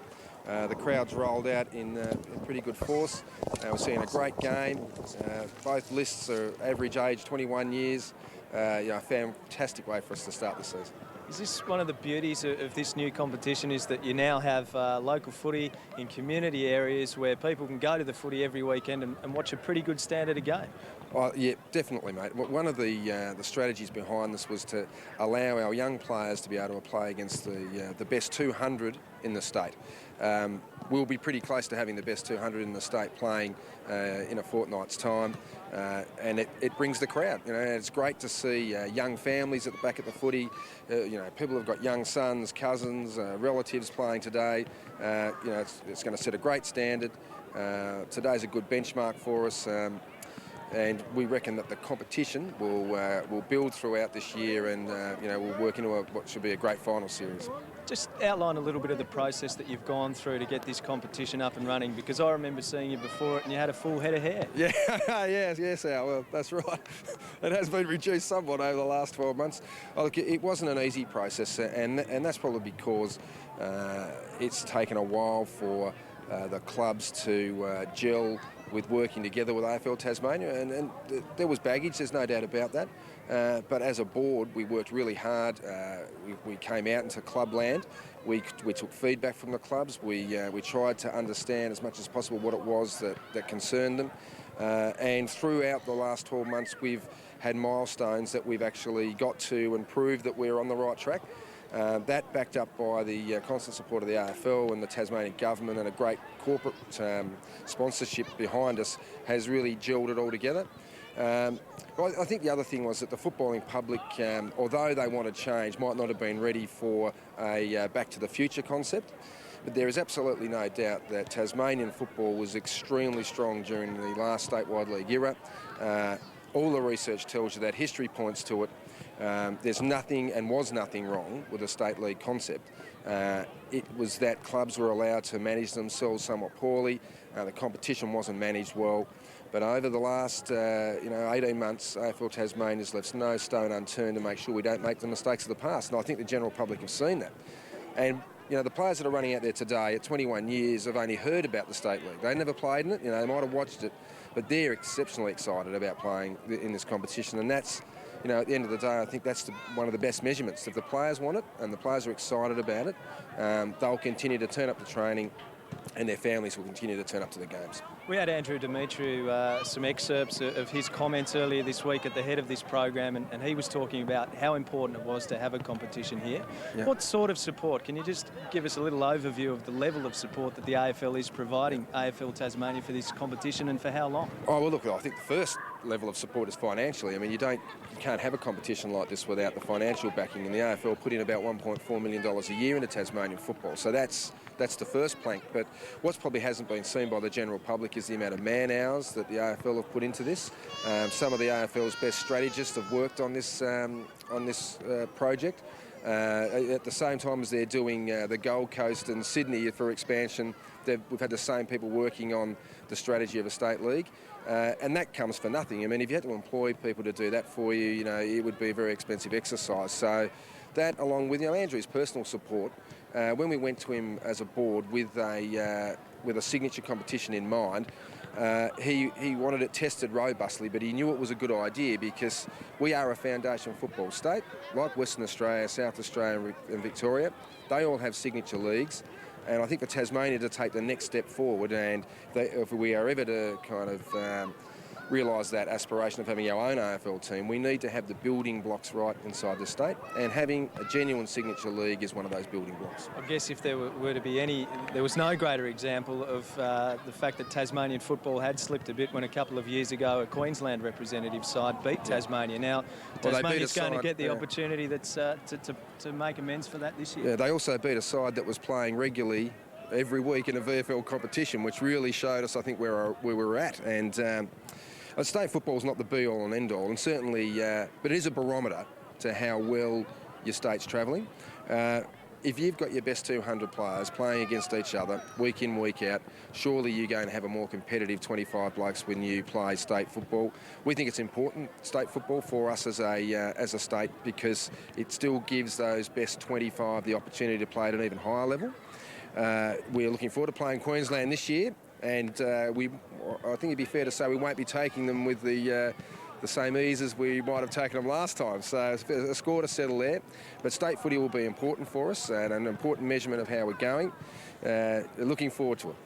And just lastly, you've mentioned the crowd here today. It is encouraging. We've got a good crowd in here at KG5. Now, I understand there's going to be some variances in your fixturing this year. We might see gala days. I think Oatlands is on the agenda for a couple of days. I don't know whether Oatlands is on the agenda, but certainly looking at concepts where we can best access the most amount of people. You know, the traditional time slot of 2 o'clock on a Saturday, although for football purists is, you know, fantastic, but for young people, a lot of people work Saturday now. It's almost a 6-day week for a lot of people, especially tradesmen or people in the retail sector. So we've just got to be a little bit more creative about when we schedule our games. We'll play at night, we'll play at twilight, we'll play 2 or 3 games on the same day. We'll have a play with the fixture and make sure we can try and get something innovative into it. Dominic Baker, thanks for your time. Thanks, Al. Cheers. Half-time at the footy here at KG5. It's Launceston leading by 28 points. The footy's already been going on around the country. Let's take a look at what's been happening in the SANFL and the Waffle.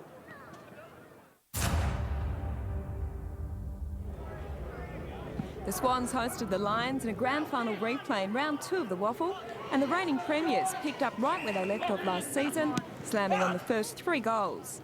But from there, it was all Swan Districts, a 5-goal burst at the end of the term, seeing them lead by 15 points at the first change. Now, Colreevy should steady and kick a goal here. I think he has. Well done, Ben Colreevy.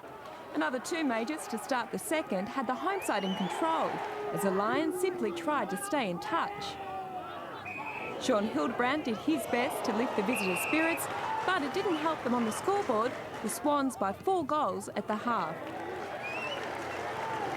An inaccurate third term took its toll on the Swans, 2 goals 9 for the quarter, leaving the door open for a Lions comeback. And they didn't disappoint. Trent Dennis Lane's major on the siren, cutting the margin to less than 3 goals with a quarter to play. As the siren sounded before he kicked it, they paid the goal. When Subiaco booted the first 3 of the last term, it looked as though they would run away with the game. But the Swans had other ideas, Adam Hunter stepping up to stem the tide. When Blake Broadhurst pounced on a Swans mistake to put the Lions ahead, it seemed like the game was over, before Brent Wolfenden had one last chance to win it for Swan Districts. Got plenty on the kick, and the accuracy's there as well. The Swans home by 4 points in a thriller. The inaccuracy of the home side almost costing them the match, but in the end they did enough to avenge their loss in last season's decider. In other round 2 matches, East Perth were no match for East Fremantle, the Sharks winners by 47 points. West Perth made it 2 from 2 with a hard-fought win over the Bulldogs. A 7-goal last term saw the Peel Thunder sneak home in a tight one over Perth, and Claremont had the bye. To the ladder, and after 2 rounds, only the Sharks and Falcons remain undefeated, ahead of 4 teams on 1-1. Perth, Claremont and East Perth remain winless on the bottom. The battle of last season's cellar dwellers, South and West Adelaide, kicked off round 1 in the Soundful, and it didn't take long for the Panthers' Ben Warren to settle in, kicking his team's first in the opening minute of the game and 3 goals by the 5-minute mark. Sean McKernan was another shining light, kicking a goal with his first touch in league football. McKernan from the pocket, can he draw it? Oh, that's beautiful. The Bloods had plenty of the ball but couldn't convert, the Panthers taking a 4-goal lead into quarter time.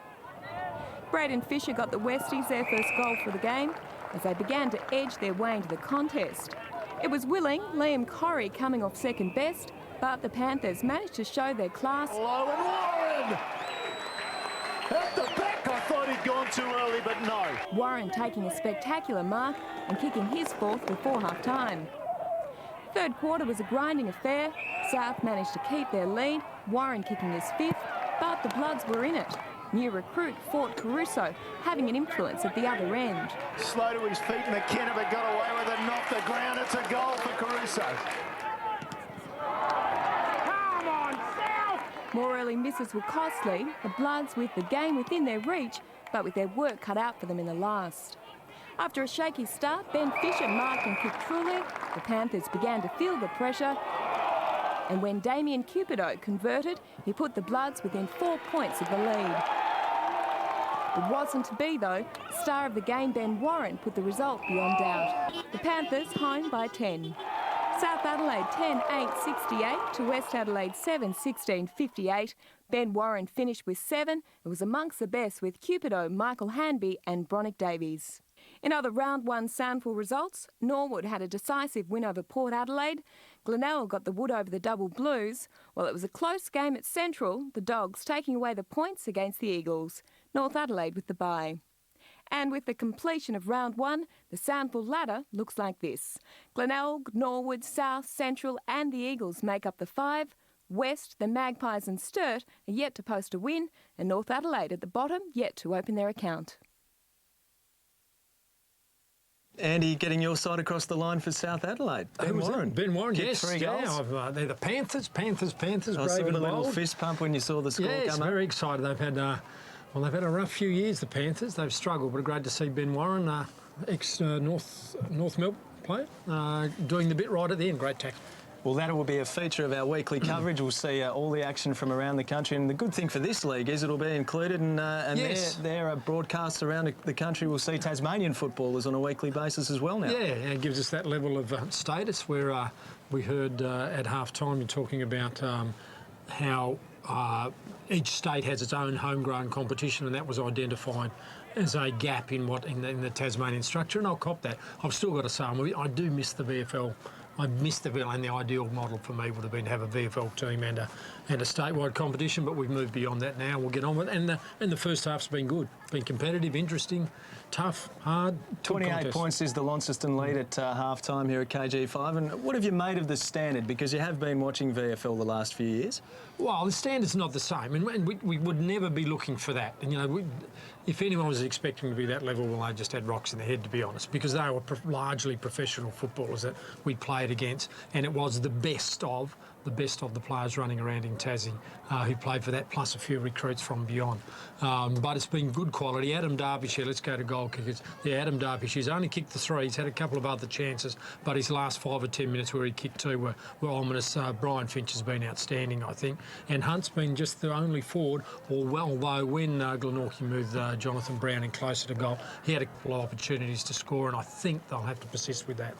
Yeah, it looks like at the moment that Glenorchy just lacking a couple of options up forward, fair to say. And going forward, you've got Brian Finch wreaking havoc across the half-forward line, and then Derbyshire up forward, who's that marking target. One's a function of the other, isn't it? I think Devonport have been far better at running the ball through the middle of the ground. Launceston. I keep doing that. Blues. The Blues. Launceston have been far better at running the ball out, winning the ball and keeping possession and using it well into their forward line. And Derbyshire is an obvious target. Bowring's had a lot of the ball, hasn't he? He's had a couple of opportunities to kick goals and he hasn't converted yet. Harwood has been the one for mine who's really impressed. He's a youngster and he's got plenty about him. Yeah, he's been their best player. I have no doubt that he's been their best player, and he's led from the front in toughness and durability and use of the ball. O'Keefe's had a lot of the ball. I haven't picked. He's been good with the ball, I thought, but I hadn't picked up that he'd won as much of it. And Bristow, we like Bristow. Just his coolness under pressure. And Finch, I think that's impressive figures for a guy who's spent the whole of the game inside the 450. Here's some of the highlights, and there is Bristow getting an old rock and wrestling style coat hanger there from Pacelli, and that was the opening goal that he kicked in that term. It was just Launceston with numbers around the ball, and that's a wonderful finish. Yes, Harwood, who we're talking about, he's a good player. Lifted his eyes, had a look.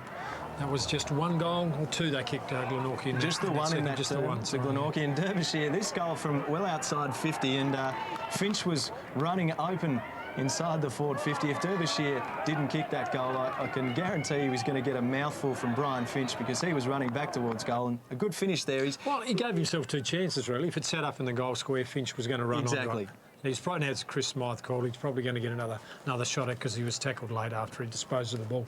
All right, I think Martin Cutter, he was attempting to get into the rooms at half-time. Let's check in and see if he had any success. Thanks very much, Al. Yeah, I did have a fair bit of success, actually. I got into the Glenorchy club rooms and had a bit of a listen during half-time. The players looked a little bit flat for mine. They were just a bit quiet, and it was a bit of an effort to keep the chat up during the break, particularly before the coach came out and addressed them.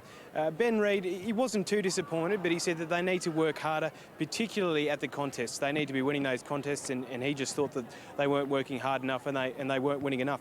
He also mentioned that Jay Bowden will be freed up, and so we can expect to see him coming off half-back, probably with no one on him. Thanks for that, Martin. Well, Jay Bowden's one of their real playmakers. He was very important for their premiership team last year. Of course, the son of Michael Bowden, Mickey Bowden, who coached them last year as well. Some of the players going through the warm-up. Stevens was terrific. There he is in the distance, just bouncing the ball. I thought he was one of the Blues' best players. So too was Bellinger. I'm just going to find out whether Matthew Bellinger is the son of Glenn Bellinger, who played for both Launceston and Glenorchy many, many years ago. They're into the bit of a huddle. Glenorchy have a lot of work in front of them. The boy with the barrow, as they sometimes say, Ben. They've got the job right there. Yeah. I've been impressed with Launceston. I noticed in the commentary you were saying some of the Pacelli, I think they need a little more from him. That's it. Hey, we've seen him once run onto a ball, work really hard to kick a goal, and we've hardly called him since then. He's the captain of the side and one of their best players, and he needs to stand up, to be honest, because if you compare him to, say, Scotty Stevens, the co-captain of the opposing side, Launceston, he's been in everything. Has been a good crowd, as Martin mentioned during the interview he did there with Dominic Baker. The crowd's been pretty interested in the game as well. Yeah, you know, I'd be interested to know, I don't know whether Martin could give us any sort of impression, how many of the crowd are Launceston people who have travelled down to see the game, which will be one of the tests of this statewide league, especially in tough economic times where the people can actually afford. There's certainly, this is professional, you know, Hobart Football Club, who will be playing these two sides over the next 2 weeks, having a good look. Oh, look, indeed, I mean, the economic climate, the GFC, everyone was right about it. I thought it was about the Glenorchy Football Club. I didn't realise till later they actually had another meeting, apparently. It's just the Glenorchy was everywhere. Oh, the GFC that's what happened. I think the Glenorchy Football Club was in crisis for a couple of years, but then they came out of it, and that coincided with your retirement, Smithy. Good. True words, Alistair. 28 points the margin here. Glenorchy with the job ahead in the second half. Launceston has looked slick. They've won the last 3 Northern Premierships. And I'm sure the Glenorchy coach, in his first outing, would have been calling for more from his players at half-time. Second half about to get underway. Can the Magpies deliver something in front of their home crowd here? It's Nash in ruck for Glenorchy. Up they go. Up against Edwards. Harwood may have got a push in the back. Play goes on. Ball comes out. Webb gave to Campbell. Campbell puts it out in front of Finch, who couldn't gather the football on that occasion. And they're going to have to, you know, think about targets. You saw Ben Reid would have talked about in-house probably about doing something about shutting down Brian Finch, because he just can't go on accumulating the number of possessions that he has if Glenorchy are to win. Looks like they've got Josh Dykes on Finch. Dykes got it through to Corbett. Howard might get it eventually. Still might get it. Corbett cuts it back in the middle. He's got to get rid of it now. Had no one really to help. Coughed it up in the end. Straight to the hands of Luke French. His kick was a little wide. Might have been marked in there by Sinclair. The umpire said no. Just on that crowd issue, boys, there's probably a couple of thousand down here, I'd reckon, but I don't know how many of them are Launceston supporters, actually. There seems to be a lot of ball every time a Launceston player gets caught with it. It's a good hometown call there, Martin. 150. Opportunity now for Spencer. If he can keep his feet, he does. High ball. Glenorchy need the first score. Glenn's in front. Dragged down with Shipton. Dragging them all down now. We'll have a ball up. And he's in and under it again. Indeed. I've decided not to say his name anymore. No. Just for Young Harwood, you get the impression we're going to see a lot more of him on your television screens. Quick kick out of the pack towards the centre square. Whiting in front position with Brown on him. Sinclair shoveled it out, goes in again, push in the back. It will go the way of Brown. Making his debut for the Glenorchy seniors today. His kick towards Harwood went straight through his legs and tumbles over the boundary line. Trying to think where Glenorchy can generate something from. What can they do? You know, and there's no one other than saying Pacelli needs to get more of the ball. They certainly need to get more of the ball midfield. There's nothing that really jumps up. They need a lift from everyone. Everyone needs to find that extra 10%, be a little bit harder, work a bit harder, and keep grinding away until something turns for them. But they're going to have to find something. O'Keefe again doing good work in defence. Nash laid the tackle. Aye. And it'll be a free kick to go the way of Rundle.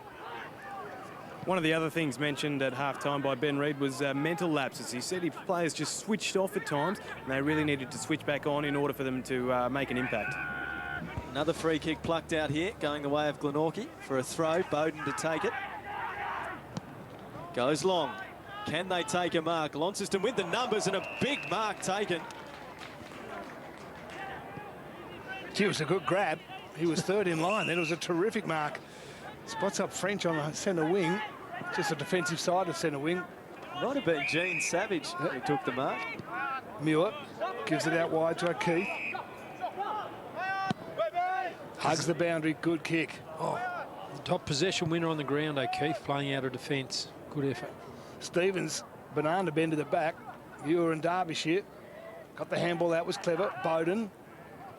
He's usually good with the ball. Just coughs it up. Ooh. Spilt there by Edwards. Now he's got to get rid of it. Harwood, good tackle. Play on was the call. Might have been a bit generous. Harwood in the hands and knees. Working his way through was Webb. Rundle. Half-distance kick was effective.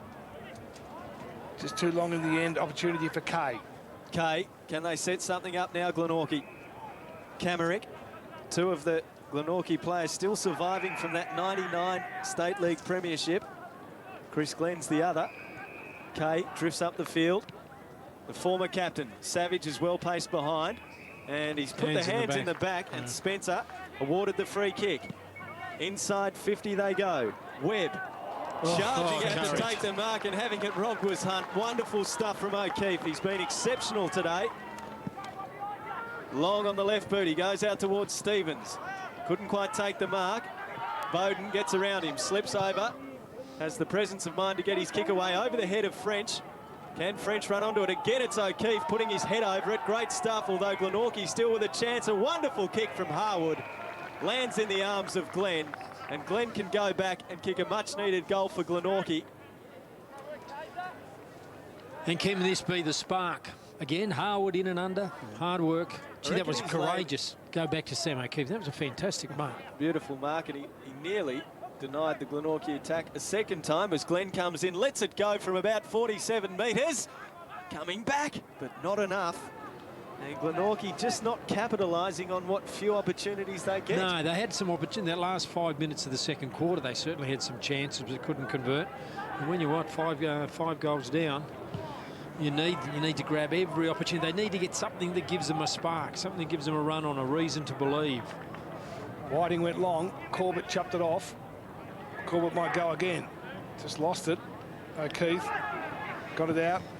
Good work there from Donahue. He got it to Stevens. Stevens squares it, has numbers. Bristow has won, the vice-captain. He's been terrific all day. Long kick in the Derbyshire direction, one-on-one. Muir had to go hard. He's got to go again. He's got two to beat now. Derbyshire looking for some support. Did drop it. Cox, he's a natural left-footer, decided to cut back in, but took it out. Daniel Muir's really done pretty well in the one-on-ones. The one-on-one's very good. Yeah, you wouldn't. That was surely a free kick to Glenorchy. Yeah. It's deep in Launceston's attacking zone. Nash put it back in the corridor. Brown still in the danger zone. Opportunity for Webb. Had some good support. Got it through Muir. who left Derbyshire back in the goal square, to half-forward Spencer. He's had a good battle with Savage.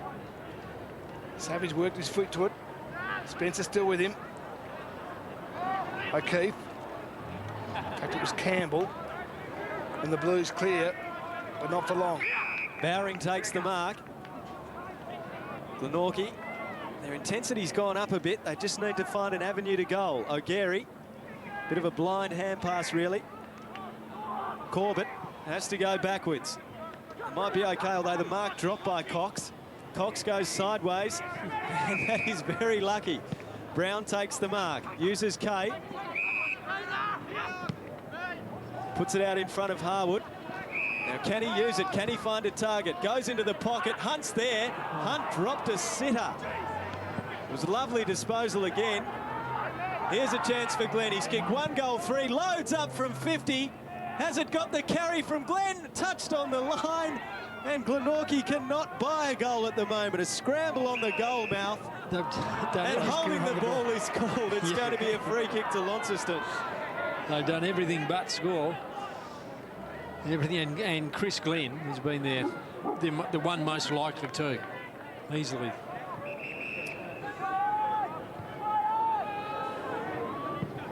The kick is a long one.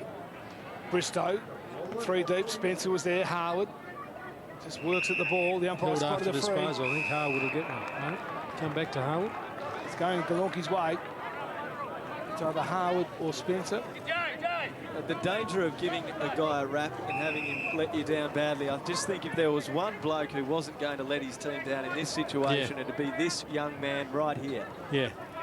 Well, we said it before, he's led just by example and effort, sheer weight of numbers. And he has spent significant periods of the time off the ground as well. Harwood, just inside 50, tight angle. Pushed it across the face. He never felt comfortable. No. You could tell when he was sort of loading up. Stammering run up. He was loading up. I know this is going to test me. He actually looks a little injured as he walks away. O'Keefe kicks to himself, and another possession. Must be over 20 now, O'Keefe. Pacelli. Oh, good mark taken by Cox. Drifting across the front. Now some space. Perhaps for Disco Camerick. Bowring on the bounce. Cox keeps running. Good stuff on the left. Low. Good pass. Almost onto the chest of Hunt up there for Glenorchy. Well, it's all... How many minutes in are we? What? 9 minutes in, and the ball's gone forward once, maybe twice for Launceston, and the rest of it's all been forward to centre for Glenorchy. But we always say this.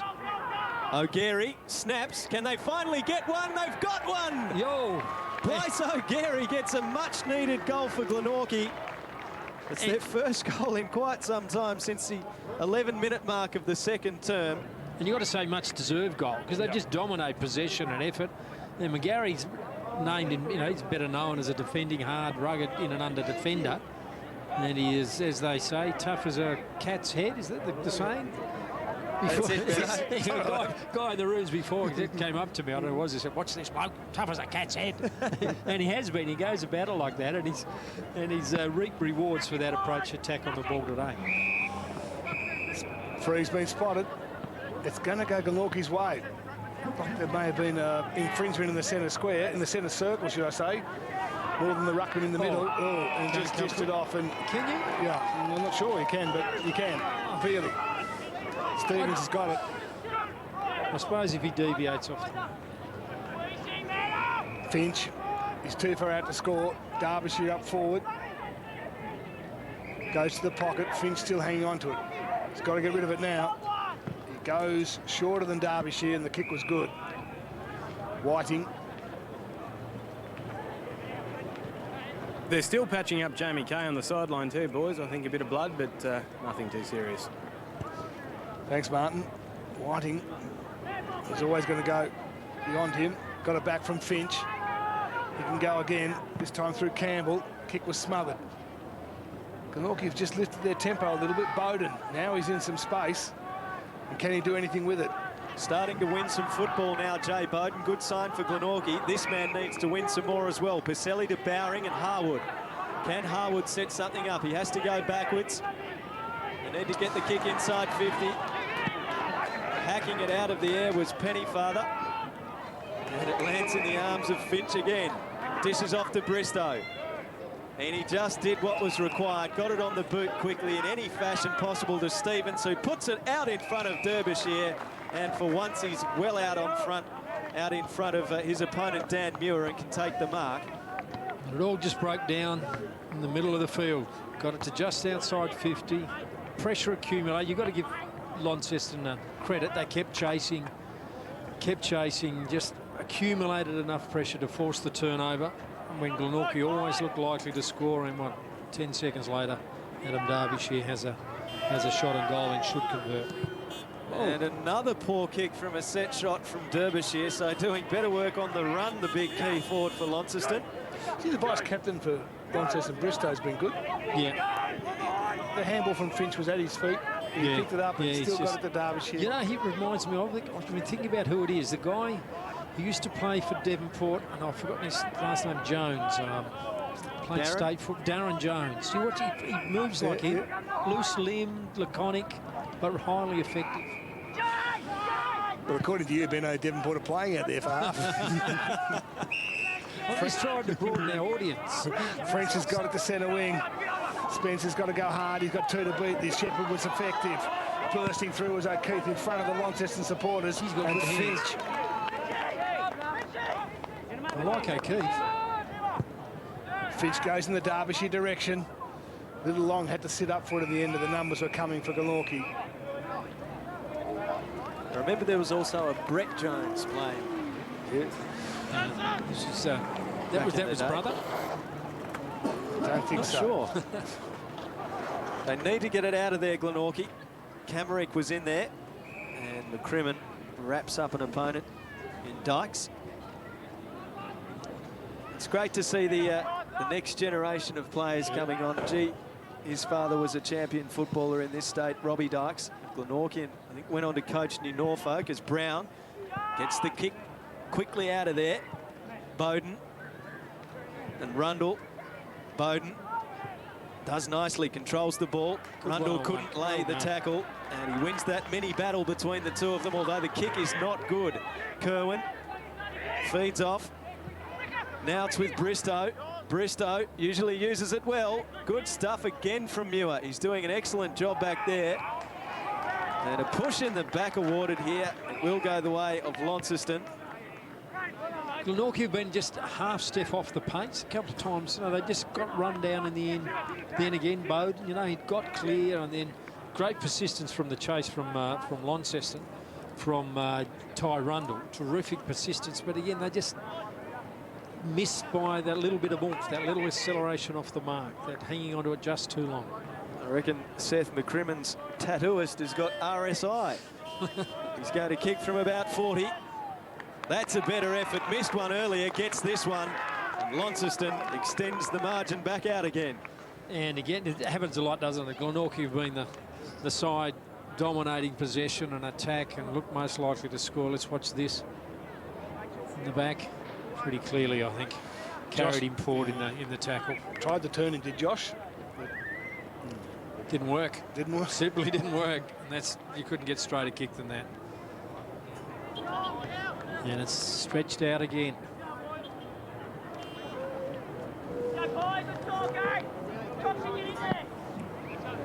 Meyer. Neither he nor Nash got their hand to it. Taken high was Corbett. The umpire said it was. Held to him. In fact, Corbett's taking the free. The umpire did spot it. It was the umpire not in charge. Goes out wide.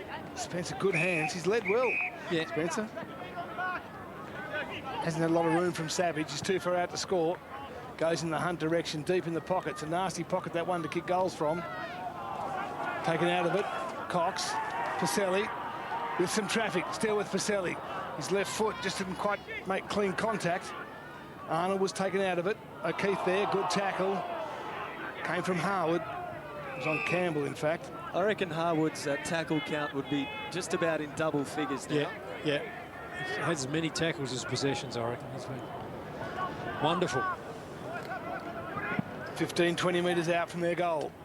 Meyer gets it 35. Whiting is very clever. O'Keefe was the call. He springs it to centre wing. 2-on-1. Brown. Finch just went without it. Dykes overruns it. The numbers favour Glenorchy. Kay chopped out by Bristow. Back inboard to Finch. He leaves it for Stevens. 1-on-1 Derbyshire on a lead. Clever work from Camrick. Kept his eyes on the ball, kept the ball in front of him and got it to Muir. Good stuff by David Camrick. Down the line, O'Gary flies and takes the mark, although there was a whistle a little earlier. And the free kick is going the way of Glenorchy, so O'Gary moves it on quickly. Pacelli a chance. Can he create something? Paddles in front of himself. Clinton French there as well for Glenorchy. Savage puts his head over the football, and the ball is over the boundary line. Let's have another look at that mark that wasn't a mark, but was a free kick in the end. Good lead. It's a beauty. Good hang. It's a great part of our game, is no matter what level you see, you know, you could be playing AFL, statewide here, or at the bush up at Oaklands, where you'll see one of those a game. Everyone has ambition to do it.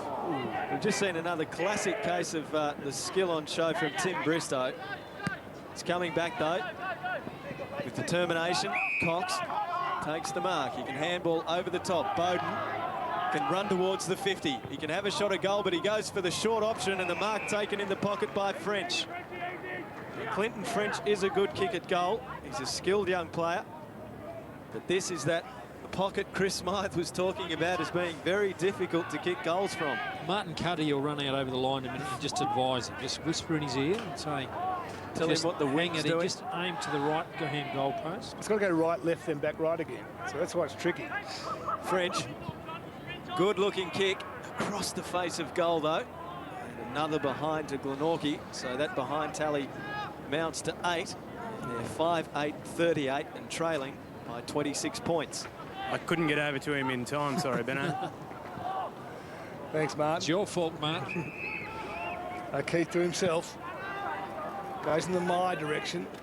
Whiting at the back. Might have been meant for Sonny Whiting, actually. He's got Meyer. Gives it back. Just for the Sonny boy was the call. Into the centre field. The Blues with the numbers. Oh, high. Corbett took Stevens high. Stevens still had it. Quickly on with it. Here they come now. Might be through McCrimmon. He's kicked one a minute ago. He's pushed that to the right. You know, what I'm beginning to think, I think fitness is going to tell here. Yeah. And I just get a sense that Launceston have far more fitter players. There's no one fitter on the field than Scotty Stevens, you know. His work rate's out there. Maybe young Harwood would be up there with him in terms of endurance, but not in body strength. But the number of players from Launceston are still running easily with the ball and not making mistakes are greater than the numbers are doing there for Glenorchy. Whiting gave to Savage, who tried to give back to Whiting and put him under pressure. Glenorchy now a chance to build something. It falls for Bowden on the left boot. Inside 50. Mark nearly taken by Bowring. Over the boundary line, it goes for a throw-in. 20 minutes gone in the third quarter. Launceston by 27 points. They led by 28 at half-time. Glenorchy has lifted the work rate in the third quarter, but not been able to make it count on the scoreboard. Meyer at the back, punches down. Downey was there. And the quick kick by Pennyfather. Beautiful one. Marked by Stevens. Starting to get plenty of the ball, Scotty Stevens. Those possessions are racking up. Bellinger. Hand pass over the top. Here's Whiting. Doing a bit of work up the ground now. The chip pass is good. Stevens had run on. Kicks inside 50 for Derbyshire. In the pocket, stretches those hamstrings and takes the mark. In fact, it's gone out on the full. They're unlucky. They moved that ball well. The Blues really look in control at the moment when they get it through the middle. Glenorchy very much second off the pace. Jamie Kay wants to take it to centre wing. College in front. Spencer on a lead against Savage. Myers there as well. Spencer works his way to the front. Play on was the call. Chris Glenn has 3 to beat and takes it out. It's probably the best option in the end. They're still getting numbers to the contest, Launceston. Meyer. Shivers. at ground level. O'Donoghue. Bellinger. They're just running and running. Might come unstuck now. Chance for Glenorchy. Over the top is a blind handball, but it might just work for Bowden. Oh, working hard at him. Really hard with Shipton. Jay Bowden. He's looked better this term. Yeah. Picked up his work rate.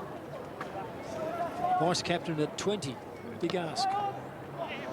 Pacelli could look for Bowden, was taken down in the tackle. Still with Jay Bowden on 50. Pops it up. Just drifted to the left. They've had a lot of opportunities this term. A lot of shots on goal. Yeah. It's 15 shots to 13, scoring shots to 13, and that's, you know, that's two. I was going to say that's not much different. In fact, that's two different, and that's not reflected, you know, on the actual the number of points. They've just missed too many opportunities. 1 goal 4 in this quarter for Glenorchy. Meyer couldn't take the mark. Bristow, for once, couldn't handle it cleanly. Paddling it in front of himself, Sinclair. Throwing himself at it, Kay. Big chance here for Launceston if Downey can get it over the top. Wonderful stuff from Dykes. He needed to get a hand in and did so.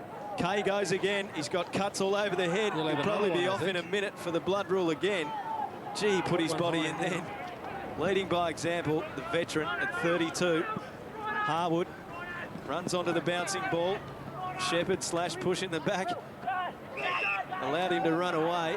Bowden just lopes towards half forward. No options. He's just going to have to pop it up. He wants a teammate to take a big mark. Bowring at the back. Got hands to it. Couldn't mark. O'Gary kicked Glenorchy's goal in this term. Can he do another one? Little chip pass. Play on, says the umpire. Bowring had stopped. Now Chivers has got to go in and win the ball. On the left boot. What's the result? Goal umpire doesn't move, but the ball doesn't carry. And it lands in the arms of Shipton. He got it to O'Keefe. Just, they can't quite find clean passage inside 50, Glenorchy. Lots of opportunities. 1-4 this term, 1-4 last term. O'Keefe pumps it long. Brown's at the back, so too is Stevens. Everyone misses it. Not so was McCrimmon, who got it to half forward. Finch. Dykes is with him. Sinclair's there as well. On goal side was Stevens. That was clever. He got it to Robinson. Over the top to Whiting. Sonny Boy across the body. He's got it. His second. If you can contrast that bit of play from Launceston there, when the ball was on the ground, they had 1, 2, 3 options. When the ball was up the other end a moment ago for Glenorchy, when there was a fumble on the ground, the guy had to bend down, pick it up, and then snap it goal. He had no one in front of him to handball to. There was just, you know, what's fallen out of Glenorchy's game, or maybe isn't there as yet, because they're quite young, although Launceston's also pretty young, but they don't have as much support or capacity to run to the right spot or fitness to run to the right spot, so you can make the game easy for yourself and easy for your teammate. It's all hard work for Glenorchy. Job getting very difficult for the Magpies now. They're trailing by 32 points. French got a shove from College, charging through O'Gary, trying to break the game open for Glenorchy. The bounce. There's Pennyfather. He's been used sparingly today. Meyer, look at that leap. He just launched himself at the football as if he'd been playing the game all his life. He'll get the chance to do it again. From ground level, boys, I tell you what, it looks like he's leaping about 4 feet. Look out, we might have a high jumper, an Olympic high jumper on our hands here. O'Gary got a little kick forward, moved on. Here's a chance for Glenn. Surely he'll finish this one off and swoop it. Glenn swoops, and he can't kick the goal. It looked like it was sailing through. The wind blew, a mark taken. Now, how will the umpire read this? Because the siren sounded. It's a question of whether Hunt marked before the siren, and it doesn't look like he did. Right call, I think. So just about every opportunity went begging for Glenorchy in that term, and they had multiple opportunities. They go into the final change with a 32-point deficit. Andy Bennett not reward for effort in that quarter. And I don't know whether I've seen a game before. I've seen lots of them by now where so many attacks just finished in the goal square. You know, they got within 2 metres, 3 metres, 5 metres, but just couldn't finish the deal. And they really, in terms of possession or the territory where the game was played, just dominated that quarter, Glenorchy. But in the end, they've kicked what? How many goals? 1 goal 4. and the other one would come up with 2-2. You know, neither side in lots of ways would be very happy with that quarter. Devonport's goals were got quite easily and they ran it out. I've done it again. Launceston's goals, I'll get there by the end of the season. We're done quite easily because they are fitter and they have a better set of skills. Glenorchy just worked hugely hard. Lots of one-on-one contests and grab and kick, but there was no real system when they went forward. Neither could find a winner up there, but they didn't deliver it well enough to have a winner to make it easy for anyone. One big positive for Glenorchy has been the performance of Dan Muir. He's kept Derbyshire to 3 goals. Whiting kicked the opening goal of the game. He kicked 1 in that term as well, and a couple to Finch as well, who was particularly good in the first half for Glenorchy. Hunt, their only multiple goal kicker. Bowring's had enough of the football but hasn't been able to make it count. 14 possessions to 3/4 time. Kay tirelessly working, putting his body on the line. He's been bandaged up and gone back out. He's had 15 possessions. Harwood, super impressive, the youngster, 14 possessions, and Cox with 13. Bowden came into it in that term with 14. Launceston, let's have a look at Sam O'Keefe. 27 possessions to 3/4 times. He's been running out of that back pocket. He's been repelling Glenorchy attacks and setting up the Launceston attacks. Stevens has worked his way into the game with 22 possessions. 9 marks, strangely, for the little fella. And Finch with 13 possessions and 10 marks, 17 to Bristow and 13 and 2 goals to Whiting. So Launceston, you can see from that graphic there, boys, are getting more hands on the football, and particularly those players who can do a lot of damage with the football. Indeed. Gary, he was working quite hard in that third term. He got Glenorchy's first goal. Well, there you go. He was probably the most effective forward. And what he's a 175, 180 hard in and under play. You're not going to get a lot of goals kicked by, he's not going to bob up and kick 3 or 4 goals. But it was just typical of the way Glenorchy were having to find their goals. Yeah, it's their one way to attack. Win a contest, snap over the shoulder, hard work. And that's terrific. You've got to have that as a foundation level, but you've got to overlay that with a bit of skill and system. And I'd say fitness. We pointed out during that quarter, I think that Launceston looked far fitter. Benny Reid there talking. Adam Sanders be pretty content. They've done the travel. Scotty Stevens with him. You'd have to be pretty happy the way they are at 3/4 time. And they've looked very systematic. They've looked very smooth, looked very calm. Well, their run out of defence has been terrific. Yeah. O'Keefe's been very, very impressive. Calm, cool, good lateral movement, gets around his opponent well, lifts his eyes well. He's an impressive player, so let's get into the huddle. Here's Adam Sanders in his 7th year as coach of Launceston. Let's not get complacent today, boys. Come on, finish your job off. Go, boys, come on. Half an hour hard work, boys. All right. I know you're tired, all right. You've worked really hard, all right. Your work rate's been superb, but I'm asking you for that special effort now, aren't we? Come on. All right, so we really need to dig deep, okay, with the last half hour, all right, and come up with the goods, all right? Okay, just a couple of things, boys, all right. At centre breaks, they're going to run the gauntlet and try to get 3, aren't they? That last one, they had 4 blokes running goal side with 1 against them. All right, it's all right, yeah, we want to give man on man and covering all bases, but it's no good when the ball's up, then you just stand flat-footed. All right, I'd rather you stand away from him and then get to him when the ball's actually in play. All right, so let's be aware of that. All right, cover the back. They're going to always look to go back. All right, so especially going that wing there, they'll try to ferry up that Bowden 32 and that. All right, so we can't leave him there. All right, Dre, the ruckman. All right, we can't just tap it forward to him. All right, even if it's laterally and that, we need to get it to our numbers. All right, a couple of things too. All right, some really good efforts. So defensively, efforts. Stocks mark, mate. Right, so I haven't seen any really, our efforts have been superb, right? Shippy throwing his body in, a few of the other boys really having a red hot crack, all right? Let's just get our skills back going, all right? So let's keep running the lines, all right? If you're tired, we'll try to rotate it as much as you can, all right? But really dig deep, all right? Let's go, boys. It's our key, isn't it? Our fitness is our key. 6 months pre-season to work, boys. Keep going. There's only a couple of little changes there. Stilkey just come off. Sonny here, all right? So Willie will go to Sally when he's there. Everything rosy in the Launceston huddle at 3/4 time, and why wouldn't it be? They're leading this game by 32 points. There was a huge build-up to this game at KG5. There was the state final that never was last season. The State League finally brought the 2 of them together, and Ben Reid is shaking his head. He needs something special from his Glenorchy boys in the final term. Yeah, you'd much rather be Adam Sanders than than Ben Reid at the moment. They hold all the cards. I absolutely agree with his last comment around fitness there. Yeah. I think they've got a lot of petrol left in the tank. And they have a higher skill rate. They just kick the ball better in particular, and they link up better.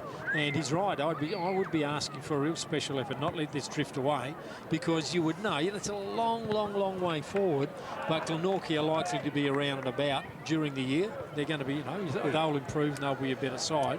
And a good win at KG5 does a lot for the confidence next time they come up against each other. So you'd be really keen to finish it off. You want to get on the bus back to Launceston feeling really up about doing the best you can, starting well. You asked the question about whether many people had travelled down to watch Launceston today, and by the look of that huddle, there were lots of supporters around. Yeah.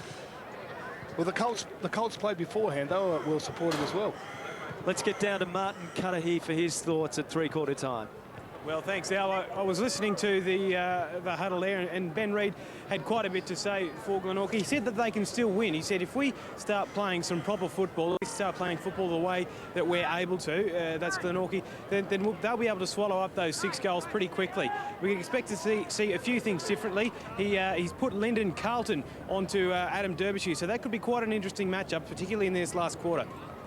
It's a big ask. Lyndon Carlton's a ruckman from the Mariners. He's just 17, 18 years of age, if that.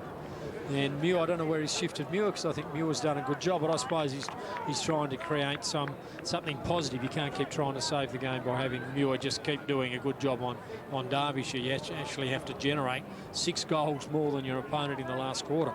And I like his optimism, but I wouldn't put my house on it. It's a very nice house you've got too, Ben. I wouldn't be putting it on either, just quietly. I don't sure if Muir's gone forward. Bowring's there forward. There's Carlton and Derbyshire. Be a good test for Carlton. Shivers is in ruck. Bristow's with him there for Launceston. He won't be taking it. Meyer will be taking it. Where's Pacelli in the centre? Pacelli's in the centre. Shivers will take on Meyer. Launceston going to right of screen. They've got a very handy 32-point lead. Shivers, Meyer got his hands to it. Working hard through the middle there was McCrimmon. It's good he listened to his coach. Remember, he said, hit it laterally, don't just hit it forward. They've got too many players behind the ball. Hit it lateral, and he did. And McCrimmon swooped, couldn't quite get through the tackle. He did it again. This time it was stolen by Agary. Still going Glenorchy's way. Good tackle from Pacelli. Harwood's there as well. Bowden just hovering. Stevens, was he taken high? No, he wasn't.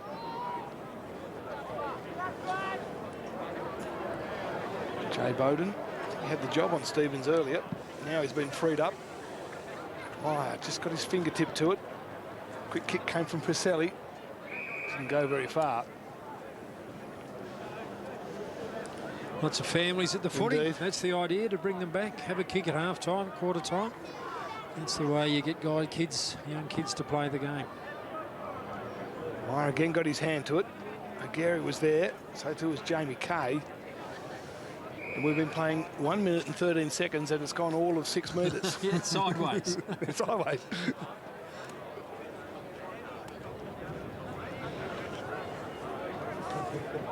The wind does seem to be favouring the end Glenorchy are kicking to. I'm ready to pick it up. Agary was looking from Kay. Just shovel forward. Agary dishes out nicely. Brown was taken by Whiting. We're going to have another one here. We're going to have another ball up. Brown didn't quite get his hand to it. The umpire let it play on. Here we go. And we're going again. It's just been rugby style. The umpire... The umpire doesn't want to play the whistle. He's reluctant. He's getting tired himself. This will be ball up number 5, I think. And everyone's been won by Meyer. The bouncing's been good today. Great to see that element of our game continuing. Stevens puts his head over it, and umpire Leonard. Luckily, he's not Wayne Carey, because if Wayne Carey had to do the bouncing, I don't reckon he'd be able to get the old arms above the head by now. Meyer came over the top but palmed it down to Camerick, who's immediately tackled and put to the ground by Campbell. Another bounce. There's got to be a record. Somewhere there'll be a statistician who knows this is number 7. Let's go with it. Umpire Leonard. Look at the composure from the young man. He's not missing a beat. Bristow to Stevens. Two of the playmakers. We're not out of it yet. French Can they get a clear possession here? Somebody. We're not out of it. Finally, it comes out. Muir. No, it doesn't. Only for a second. That's back in there. Come on. We know you're tired. Get in there and bounce it. And it's back right to the middle of the field. That's fantastic. We have not had one kick. Stephen's got his foot to it, but it's smothered. Number 8. He lays it down again. That's a big high bounce, this one. Losing nothing in power. Kay had it for a moment. Harwood's Double there figures. as well. It's terrific. A great contest from the two teams. Oh, well, Darren's chucking it in. Just for something different, we'll have a bounce. Meyer punches. Another punch from Camerick. Finally. We're away. On the left Yes. boot, Glenn. Wobbly old kick. Runs over the line. And something in there is also about fatigue. Yeah. You know, you don't break the tackles as easily. You go to ground a little bit more easily. Glenorchy must get a goal from this thrust forward, you'd think. Meyer at the back, came over the top, gave away the free kick, did he? Yes, he did. And Chivers is going to take it now. What's his kicking like? Can he kick 55? He's going to need to. Premiership player, 2007, 2008. Looks like he's taking a shot. Has confidence. That's a good kick. Has it got the carry? Goes to the top of the square. And Glenorchy cannot take a trick this afternoon. That was Harwood's on the bike. That was Savage punching it. He's just a good defensive player, so he doesn't do anything spectacular. Just does his job. O'Keefe gets another possession. Do you count that as a possession? We do the second one, Benno. If I'd known that, I would have taken every kick. Clever work from Muir. Kick inside 50. Hands were good.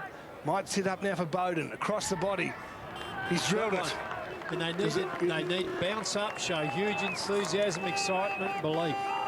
Watch around for body language. See if they can really build on that, feast on that, find something that really puts a bit of doubt in the other mob's mind. You know, this side hasn't laid down yet. I wonder if he was given a bit of a rev up at half-time, because Jay Bowden has looked a little different in the way he's approached the game in the second. He's got a lot more of the ball. That was a very nice finish, the check side. Yep. And now Glenorchy not without hope here at KG5. 25 points the margin. Still a good 20 minutes or so of this game to go. Who can run the game out the stronger? Campbell, Stevens gets a quick kick out of the centre square.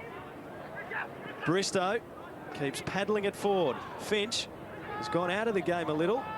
His handball not good, but Webb couldn't take it. Brown got rid of it. Kay, hand passes back. Camerick. The veterans combining out towards the wing. Bowden out there in space. Will it stay in for him? He's loping after it.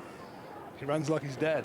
Beautiful kick out in front of O'Geary. Now we've seen O'Geary is a long kick. Can he convert from 45? Goes to the top of the square. Hunt there.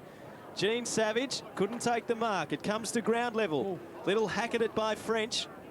Bowering there for Glenorchy as well. Prendergast and French appeals for deliberate. And he got it. And he gets it. It's So the rule applies in the TSL as well. Yeah. Well, the umpires aren't quite sure if it does apply. Bowering says it should, and I'll take a goal if you're willing to give it to me. Right, they're going to bring it back. What are they doing? Well, it was definitely deliberate. He definitely deliberately handballed him through the points. I don't think that's an issue. I wasn't sure this rule applied. No, I simply don't know. I won't even try and debate that one. But this will be what should happen here. This will be the first time for a long time that they've kicked 2 in a row. Indeed. Just if at all. If they do, it'll probably take 2 check sides as French pops it up and puts it right across the face of goal. Did Bowering take the first one?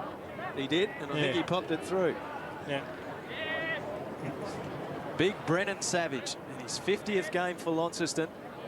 He'd like to celebrate with a win. He's not in any hurry. Goes long. Outside defensive 50, looking for Downey. Kay was well placed. Webb. McCrimmon got a hand pass out. The quick kick from Campbell. Now it's with Downey. Downey towards half forward. In front, good mark taken by Camerick. Been pretty solid. Been very good. It's got better as the game's got longer. Shivers was the call, pumps it inside 50, Hunt. Spencer was there, play on was the call, Savage. Held it in one hand, dished it off to O'Keefe. He goes long in the Myer direction. It's just first mark, and he's got cramp. Might be his second. Okay. Here comes Muir. Freed from full back. Spencer, Savage with a fist. Looking for the boundary line. Good tackle came from Spencer. Was holding the ball against O'Donoghue. It was. Well, it's a bit like the third quarter. Glenorchy are doing better. You know, in everything. Well, they've kicked the one goal for the quarter, but they're winning the possession that's played in the forward 50. Muir wasn't quite the intended target. Shivers wasn't even looking. Myer paddles it forward. And he wants to come off, I reckon. Stevens. That wasn't Stevens, in fact. He gave it to Shipton. Shipton got it to Bristow. Bristow, a little distance kick. Opportunity for Sinclair. Working Harbours College. Bristow again, sometime with clean hands. He can get it to McCrimmon. McCrimmon to Derbyshire. One-on-one against Carlton. Carlton was good tackle. That's ball. Derbyshire back in again, all wrapped up with Braden Webb. I don't reckon there are too many worse places an umpire could make a decision like that in front of the wet area at KG5. You're going to cop it if you don't award the fans the free that they're calling for. In the pocket, hacked out of midair by Sinclair. Out of bounds on the full. I reckon one of the biggest challenges in footy is to go into a fourth quarter knowing you've got a winning lead and to go on with it. It's that peculiar mindset that has to come with that is really hard to master. Chivers flew, couldn't take the mark. Kay's going to run onto it. Pressure from Kerwin. Kay ran over it. Now O'Gary, good handball, releases Pacelli. Pacelli kicks towards the 50. Hunt couldn't take the mark. Pacelli's followed up. Spencer picks up. Cox now a chance. Good handball. Glenn, can he convert? Wants to give it off. Pacelli will convert surely for Glenorchy, and they're back in it. Well, Adam Sanders will be worried. They will be worried because he knows that not only that they've lost the first 10 minutes, 15 seconds of this quarter, but even though the scoreboard didn't say it, in the second quarter, in the third quarter, they lost that quarter as well. They haven't had the possession. They've been beaten for inside 50s. And if Glenorchy can, you know, I still think it's a long shot, can take advantage of all that opportunity, all that dominance, then they can score quite quickly. That is the first time since the 9-minute mark of the first quarter that Glenorchy has kicked back-to-back goals. Yeah. And Pacelli got that one. He's got 2 for the match, and he just started to run a bit more. He had 2 or 3 touches in that contest. Whiting on the centre square, goes inside 50 with a good kick. And Derbyshire might just settle it all down. On a lead. Whiting honoured it. Adam Derbyshire. Kick 3. He's on the fat side to kick them from at KG5. He's pushed it a little to the left. He's struggled with his set shots. For a guy who's an absolute specialist full forward, that's money for Jam. It should be. 3 goals, 3 he's kicked. Ball up towards the wing. The punch at the back from Shipton. Landed for Campbell. Sinclair, quick kick.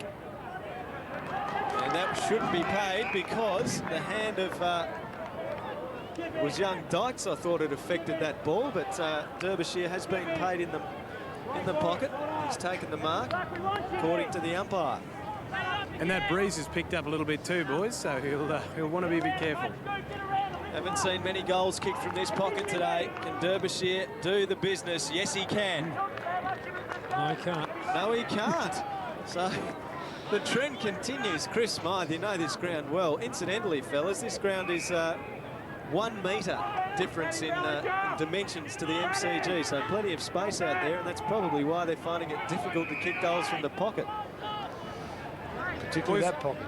Sorry, boys, but Ryan Harwood's just ducked up the race with the Glenorchy physio, so a bit of bad news there for the Pies. I think he got hurt in the 3rd term, Martin, in a contest there.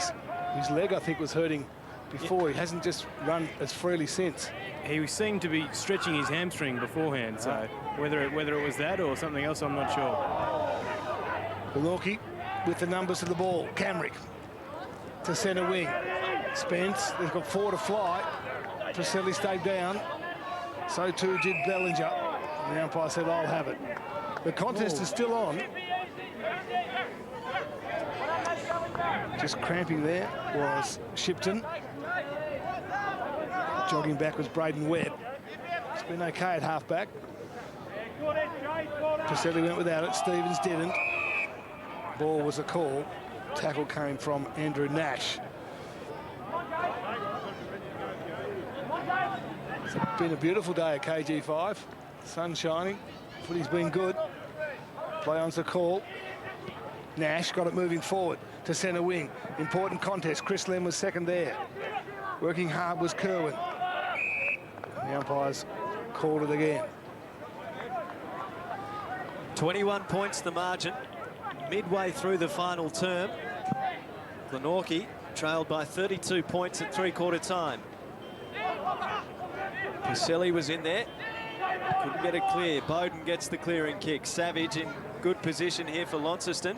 Hunt getting out after it, but the Savage brothers combine. Here's Jean on the left boot, high up and under.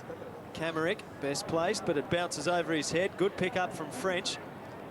Gets around another French in Clinton French. Finds Whiting. The tempo just slowed a little for Launceston, and that's a poor kick. Mark taken by Dykes. Dykes goes long looking for Bowden. Misdirected kick. Stevens couldn't gather. In fact, it was French. Good tackle applied by Cox and French. Stevens, little terrier, got the ball out, gave French a chance. Cox pressures him over the boundary line. College wanted the free kick for deliberate. Twice when the ball's come out of Glenorchy's defence in the last 5 minutes, last couple of minutes, their half forwards have given up front spot to reason. Bowden then and Chris Glenn here. Just standing watching, not anticipating where it was going to go. Stevens anticipated where the hit out was going to go, sharked it. We'll have another throw in though on the far side of KG5. Wonderful midfielder Scott Stevens broke his arm in the NTFL Grand Final. You can see that right forearm. He's got the strapping on it, the guard. He's got a steel rod in there. Robinson, hand pass over the top. Bellinger in trouble, got it away in the nick of time. But Dykes can repel for Glenorchy. Only as far as Bristow, but Dykes goes a second time. They've just got to the centre field. Opportunity now for Webb. This is an important kick. Just a little long for the target. Bowden's there as well. He's got plenty of support. Arnold. Josh Arnold could stand and deliver. The kick was good. Moving it nicely. Bowden inside 50. Needs a goal. And he's got it. That's two. While there's life, there's hope. Well, it's more than just a little bit of life. They've got a real reason to believe. 3 in a row. 3 in a row. And the defences look good. Yeah. They're getting a lot of numbers on the ball. Yeah, the other mob, Launceston don't look like scoring. Or scoring heavily. Just Bowden was set free. The handball, I think, came from Josh She's Arnold. had a markedly different second half, hasn't it? Just, and Pacelli, he hasn't been very good all day, has found a little bit in this last quarter as well. And in more good news for Glenorchy, looks like Ryan Harwood's back out here. I thought he was about to go on, but he's wandering back to the dugout. He should be right. Would you believe it? 15 points the margin at KG5, and Glenorchy coming hard at Launceston. The game that we hoped would deliver so much is just starting to do exactly that. Launceston need a settling goal. 17 minutes gone in the final term. Umpire lays it down. Nash in ruck against Edwards. Edwards won the hit out. The punch from Hunt. Muir was there, working hard, French. They dive in over the top of him. How will the umpire read this? He says, mine. Chivers was appealing for holding the ball. Luke French Got his body in there and held it up. How many times have you seen Brendan Savage in an incident like that? And he's been away. I just thinking while I was watching it is going to happen. It's like watching it. What the car smash in slow motion, Brendan. Don't do it. Don't do it. He's given him 52.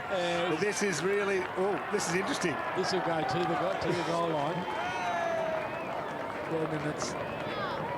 Let's be honest, boys, not too much in that. And if this incident had happened at an earlier stage of the game when Glenorchy wasn't coming back, I'm near confident that it probably wouldn't have been paid.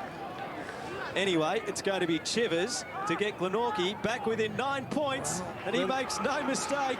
Glenorchy fighting back at KG5. What a game we've got to start the season here. Extraordinary. Did you put your house on this? No, we should have 9 points. What would we have?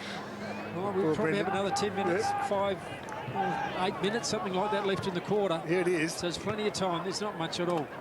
And that's the start of the incident. Is that all it was? Yeah. Well, Shivers had to go earlier, actually, to be fair to Brendan. And then I think it was the verbal. Yeah, I think the verbal part, I'm sure. You'd have to send Brendan Savage out in a straitjacket if you wanted to prevent him from doing things like that. He was telling the dog not to bark. Frisselli got it to Aguirre. He got his second effort and got to it. Just the attacking side of centre wing. Shifted. Bristow evades the tackle with cleverness. Pops it up in the Finch direction. Good hands. Just read it better than Dykes in the end. Oh, he might reverse it. Yeah, 50. It's 50. Oh, dear. 50 against College.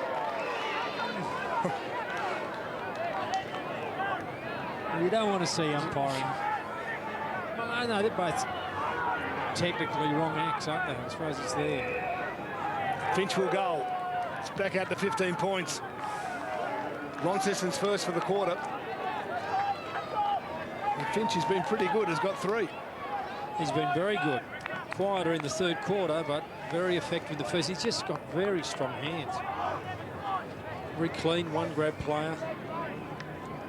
Now look here, this is where I thought it could have possibly been reversed, but Leonard was already in the process of awarding the 50, and that hurts Glenorchy, but there is still time.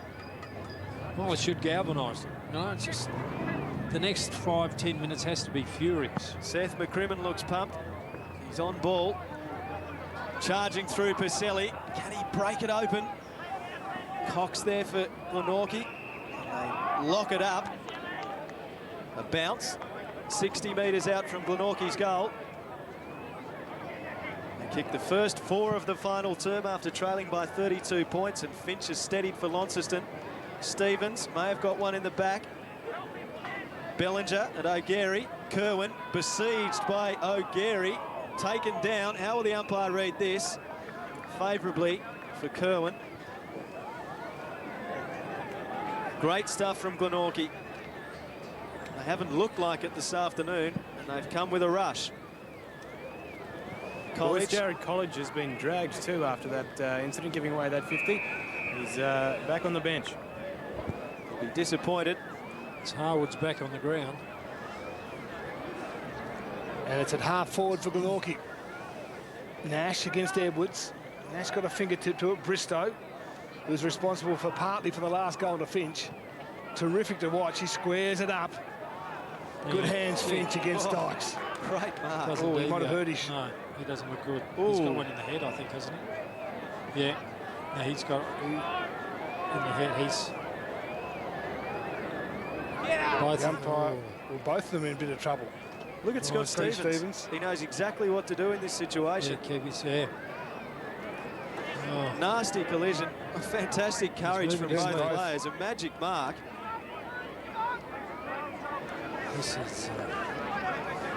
This is what makes the game great but dangerous. You know, just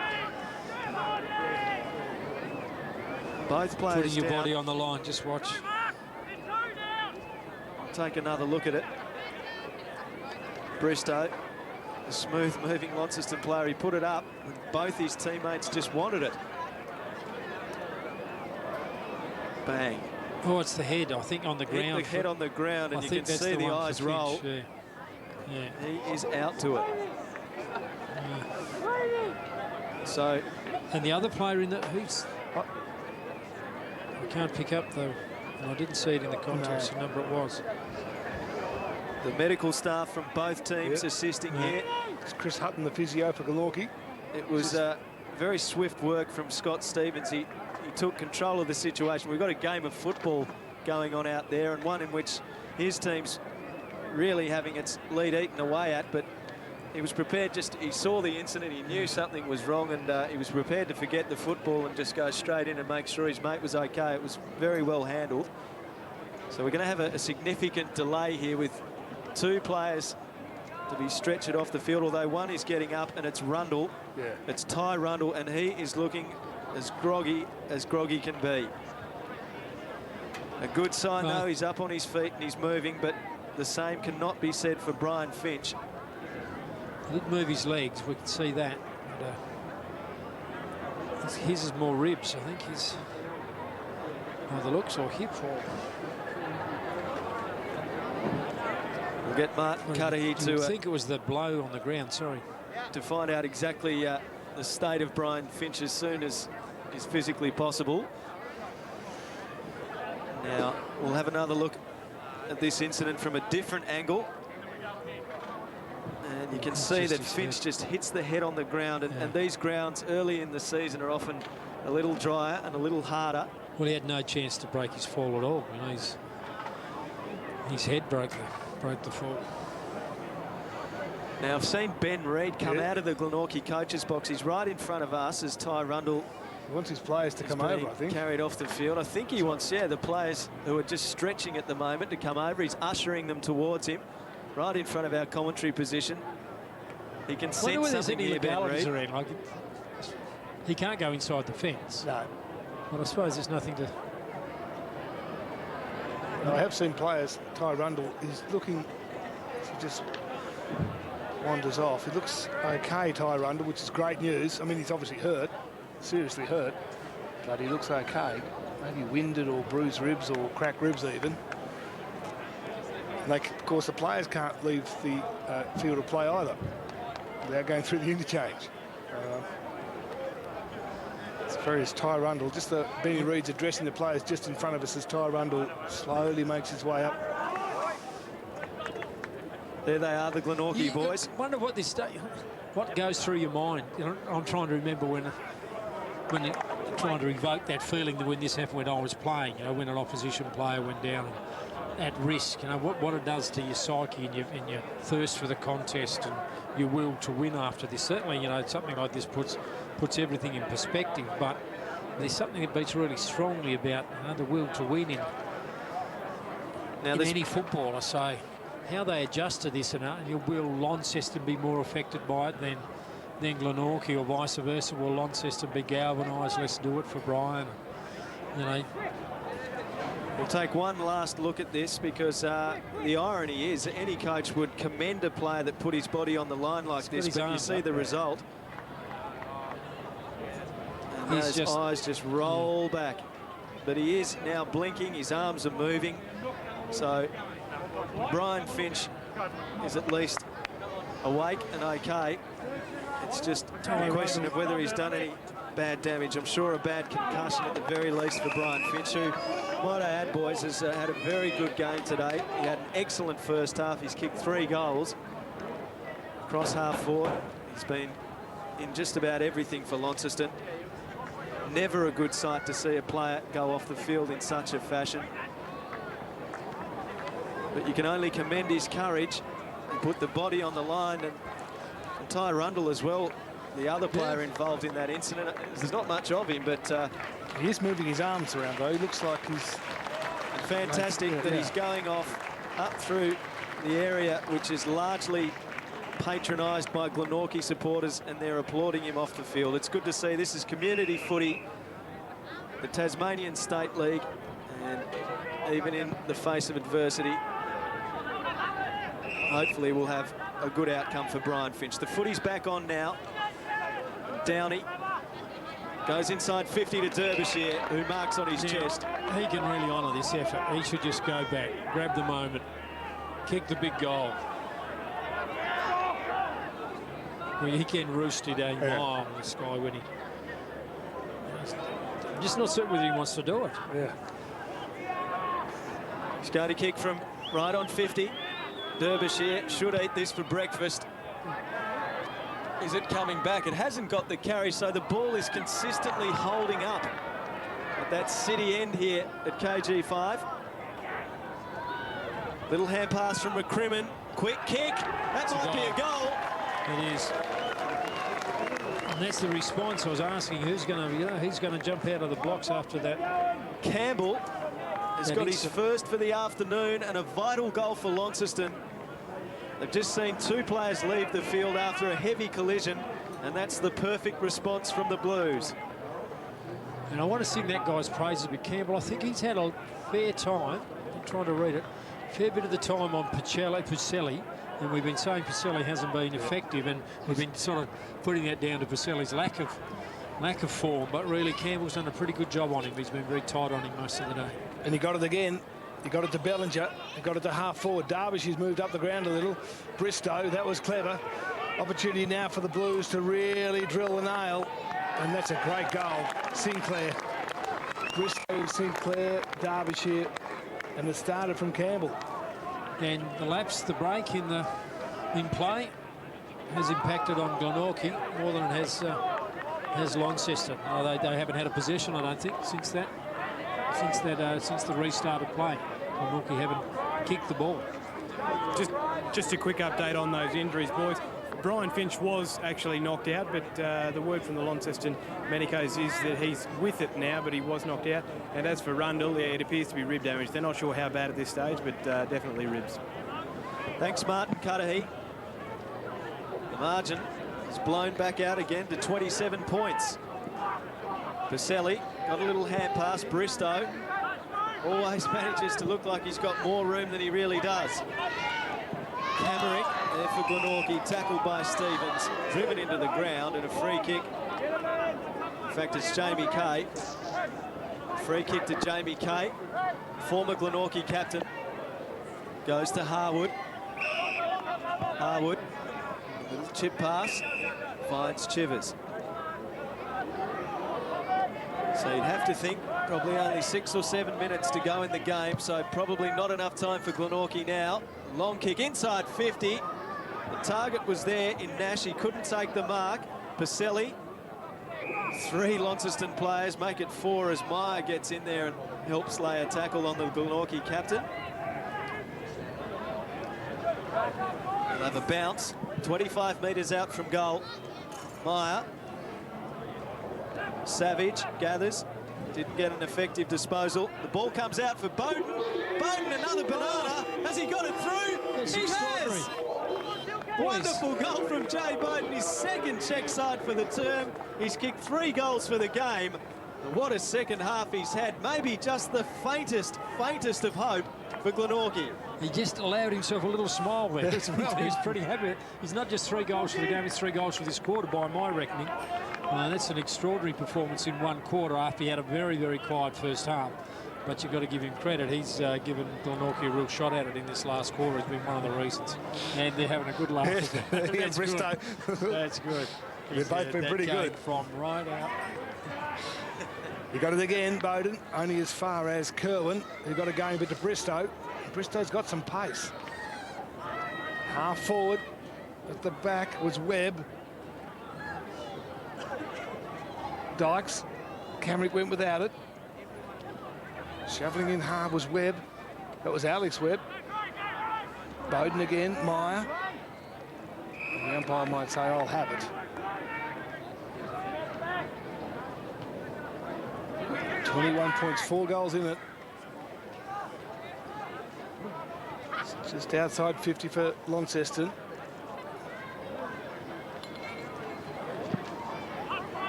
Nash takes on Meyer. Nash might have won that. Clever tap. Got through to Arnold. To half forward. Shivers against Savage. Savage concedes some ground. It was clever enough to give it to Bellinger. Bellinger can give it to Kerwin. Kerwin to centre wing. Good mark. Looks like O'Donoghue. He chips it. The Blues have the numbers. Robinson chips it over the top. Bristow again. It's going to be hard to pick best on ground this afternoon. Bristow, Stevens and O'Keefe have been exceptional for Launceston. He goes inside 50, and here is Stevens. For Glenorchy, Bowden has been very good as well. And Sinclair takes the mark within range on an angle. Wants to give it off. In the end, he's going to have to go back and have a shot, you'd reckon. There goes the siren, and he should have had a shot. Launceston still will celebrate a very good victory here at KG5 this afternoon. They travelled south. They've won by 21 points. It was a battle for bragging rights, and Launceston now has a little something to crow about. There was a lot of hype heading into this game. Who was the best of the two premiers from last season in the north and the south? Certainly for 3 quarters, Launceston was by far the best side. Glenorchy came home hard in the final term, and Launceston managed to hang on and record a pretty good 21-point win. It was the launch of the TSL today, and Andy Bennett, I reckon we got a pretty good show. We did. Yeah, a really interesting contest.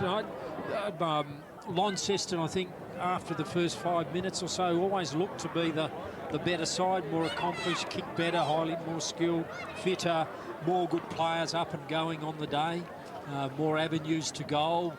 But Glenorchy somehow just hung in there. At one stage in the last quarter, they still had a real chance, and that was really against the flow of the game, or what the game looked like. And if you analyse, they had a lot more chances. You know, they had in that third quarter, you know, went to the very teeth of goals, and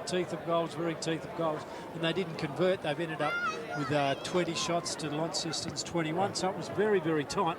Both sides, well, Launceston walks away with the points, and we're very happy with that. They've come down, and they were premiers last year, and Glenorchy were premiers down here last year, so they've got bragging rights, but they would know that, well, you know, we played pretty well. Glenorchy were probably 6 or so below their best side, and we still didn't beat them by a lot in the end. One man instrumental in Launceston's victory this afternoon, played in the back line, is Sam O'Keefe. Well, Sam, you must have been pretty pleased. You had plenty of possessions out there.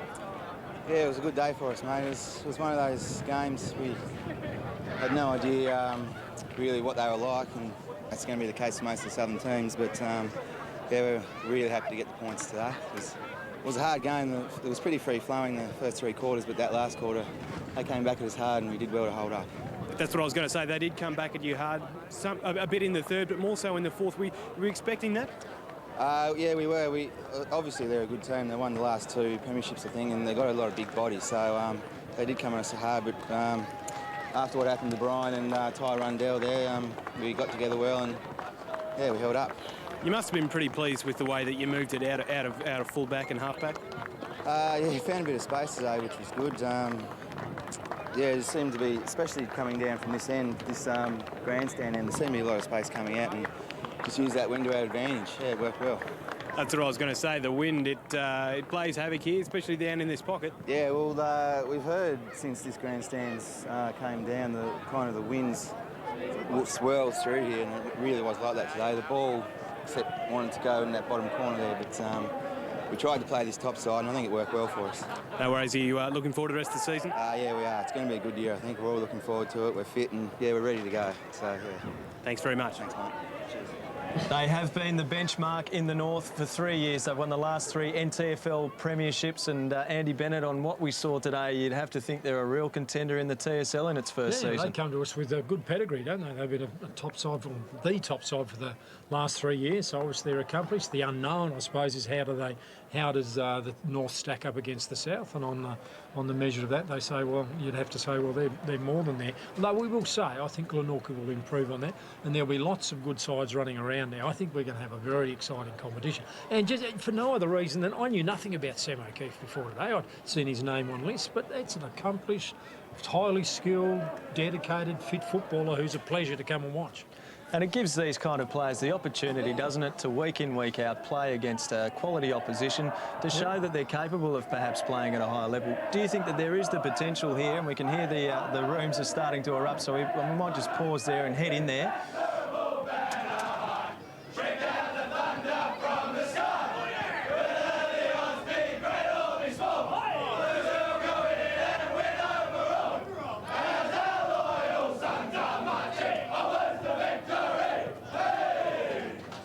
Launceston justifiably pretty happy with the win today. I was going to ask you, Benno, can you see in years to come that this will be a feeder league to the AFL, that the scouts will be coming down to these games, watching talented young players running around and picking them up in the draft? They come and watch anyway.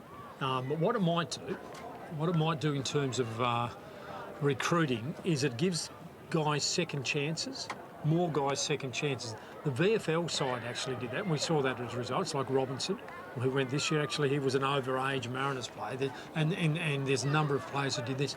But actually, you got more chances now. So guys, for example, who were playing good football up in Burnie, who couldn't come and play in the VFL for all sorts of reasons, family, employment reasons, now actually go head-to-head with the best footballers in the competition, and the scouts come and watch that. And you'll see, I would say, we still know, because of the Mariners programs, you know the best 15, 16, 17-year-olds. But what you might find now is the guys like, I don't know whether O'Keefe's that sort of level, but those guys actually, you start to look at them again, and they're only 21, 22, and you might be willing, and if they've got enough drive and effort and pizzazz and really go in them while they can, they can give them another shot. You're a man with pizzazz, Benno. They did have some fantastic players. O'Keefe wasn't the only one this afternoon. Scott Stevens, he came into the game with big raps. He's been one of the state's premier midfielders for a long, long time, and he delivered for his side today. And another one who we probably haven't seen a lot of was Tim Bristow, and he was fantastic. Yeah, it was a toss-up, I reckon, in the end between O'Keefe and Bristow, and even Stevens, for the best player on the ground. And I just, he start with, I thought, this bloke's not having a real go. He's just laconic and moved quite slowly.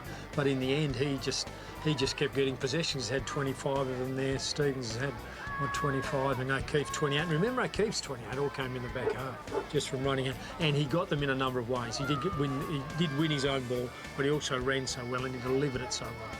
Brian Finch took 12 marks, and none better than that courageous grab that he took in the final term. It was friendly fire. He collided with his teammates.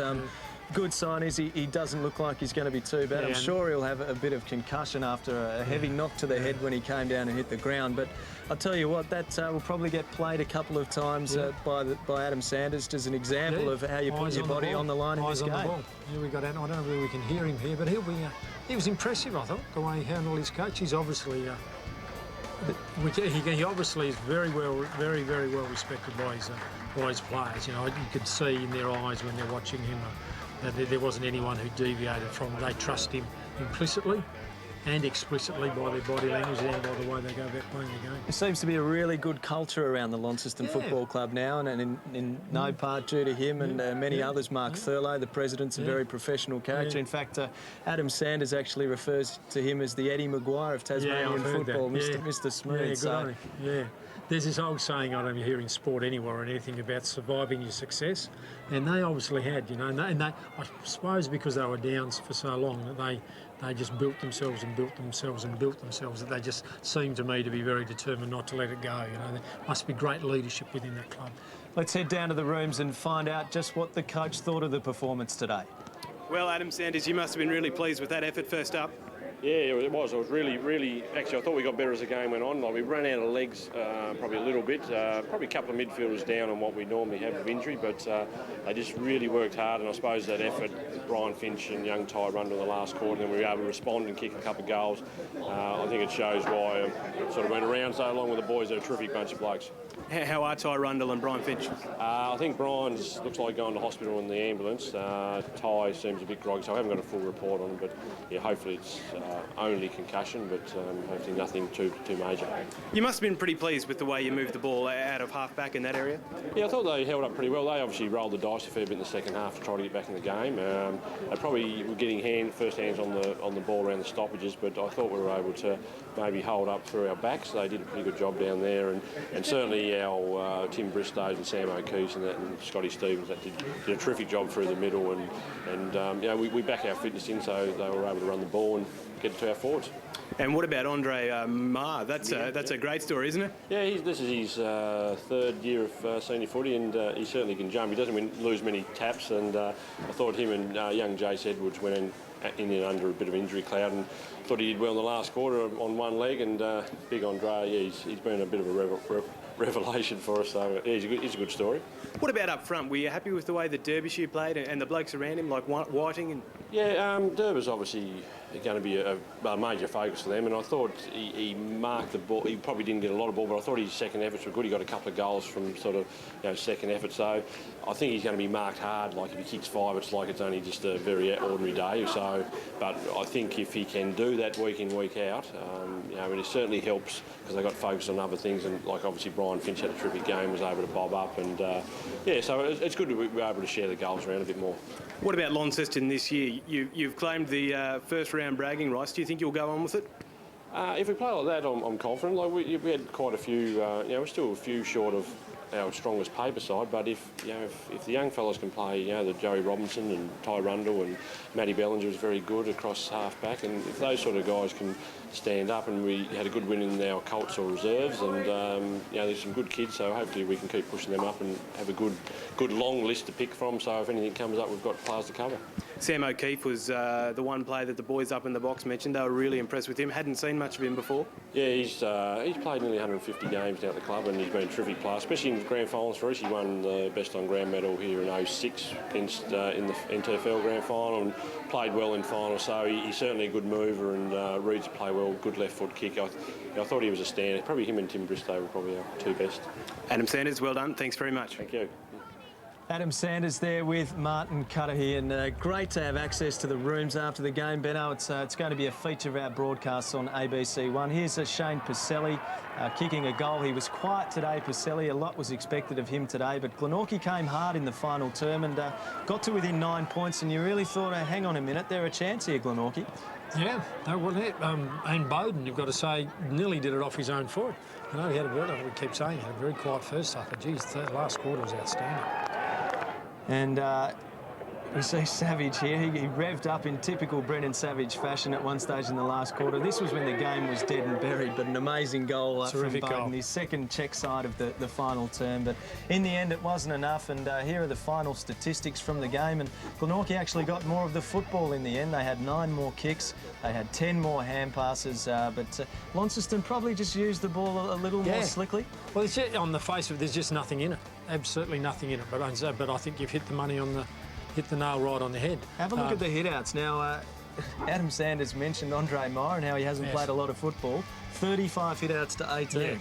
Yeah, but I think also Adam Sanders was right. I think Glenorchy in the second half, and particularly in the last half, did better at the stoppages than did Launceston, who did better, I think, early on. So I think one thing that happened there was it was pretty predictable, especially when Andre Meyer was in the ruck, who was going to get it. So whoever was roving to it was always going to go to him.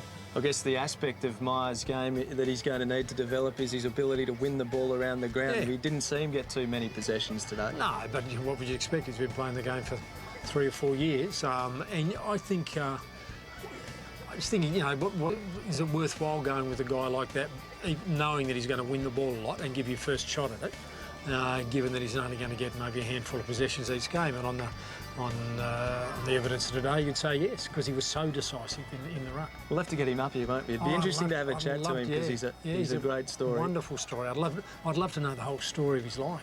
It's a fascinating journey. I think he came out when he was about 14, but what about Glenorchy today? Now, they were basically outplayed for 3 quarters. They came hard in the last quarter. Would Reedy be happy with the performance of the team today, do you think? I think he'd be happy with aspects of it, and the aspects of it that he'd be happy with their toughness and their persistence. They certainly didn't chuck it in. And I said at 3-quarter time, I like his optimism, but, I think this game's gone. And for a moment there, I thought, oh, hang on, I've underrated. Glenorchy's always been known as a side that played with spirit, and that was evident again.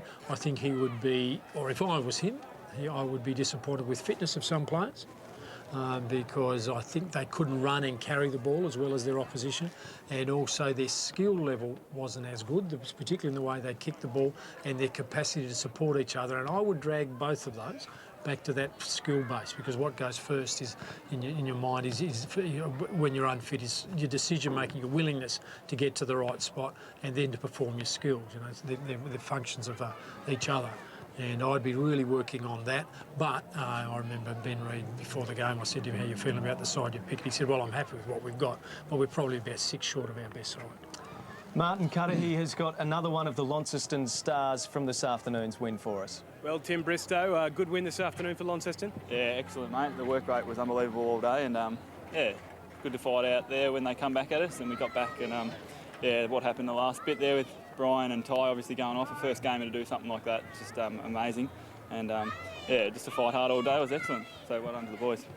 They really came at you, through the kitchen sink at you. You had to stand up. Yeah, definitely. I think a few of us boys were just saying we cramped up about 4 minutes into the third quarter, and just the way they came at us, I didn't think we'd keep going. But to the credit of the boys, that yeah, we fought hard all day, and yeah, just can't get enough of these boys in the minute. We've worked hard all pre-season, and yeah, it obviously shone through there at the last 10 minutes or so. Is there a real culture at the Launceston club that makes you just want to get in there and stick up for your mates? Yeah, that's right. I think ever since Sando's been down at the club, you know, last 3 or 4 years especially, it's shone through, and yeah, just to back each other up like we have over the past, and once again shown through today, that yeah, 3 premierships in the NTFL probably is a benchmark for us now, but now we've got to step it up again, and I think we've started doing that today. So, yeah. Is the new state league a bit of an unknown, perhaps? Yeah, it is a bit. Like me, I come from Victoria, so I have no idea who some of these players are, and I've never heard of them. So for me, it definitely is, and for a lot of the boys, it's the first sort of game. So a lot of us are sort of playing our debut today, and yeah, it's a bit unknown, but we'll take every week as it comes, and with the Hobart teams, hopefully we can play games like we did at the Standard today, and yeah, I think the new TSL is going to be a big success. No worries. Tim Bristow, thanks for your time. No worries, boys. Thank you. Good move of Tim Bristow, and good character, and good to see that he's found his home in Tasmania. He wants to play football down here. He handled that really well, and I love the stuff. And I can't get enough of these blokes, and you just got to have that. That's worth so much to you in the footy club that want to do it for your mates. They obviously really respect each other and enjoy each other's company, and that just, you know, the capital you build out of that in terms of, you know, performance and willingness to work a bit harder and get up and train when it's cold and wet and all those things just pays off in the long run. So they've obviously got a terrific culture, and they've got a good player in that bloke. Yeah, he was quality. Do you think that Launceston today are going to think to themselves, you know, that's a great win? I know that there was a lot of hype about this game being the equivalent of a state final that never happened today, but what about for the players? Are they going to be towed into line pretty quickly and told that there's a lot more work to be done? Yeah, Adam Sanders, he's been around the game for a long time, you know. He was with the North Launceston sides who were there and abouts but could never win a grand final until quite a way down the track. So he's come from a school or a culture where, you know, every victory has to be hard won. He's far too experienced to let that happen. I just got the sense from hearing Bristow talk there that's not going to happen anyway. They're excited about this new challenge. You know, it's a new chapter here. You know, it's a whole new thing, and they want to grab hold of it. There'll be plenty of other teams taking hold of their opportunity in this competition as well. There is one other game, a late game this afternoon, Burnie versus North Launceston at York Park. Tune into ABC News tonight for scores from that game.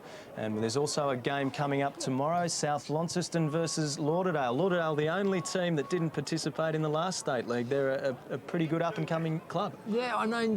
One of the things we didn't talk about early on, I really liked when Andrew Demetrio said, we've got to respect the clubs who have jumped into this from their act of faith, you know, just jumping and taking that leap of faith. I agree. There were lots of reasons why you wouldn't have had another go at this because of what happened with the old statewide league, and it's a pretty easy decision to sit back and not have a go, and it takes courage on part of the club and the administrators at the club to get up and have a go. Despite all the argy-bargy that we've got to respect this, all the argy-bargy that went on around it, should it happen or should it not, we won't go, we're not going to go, it's got off the ground, and everyone, Dominic down, you know, it's really got to be patted on the back, especially the clubs who put themselves on the line.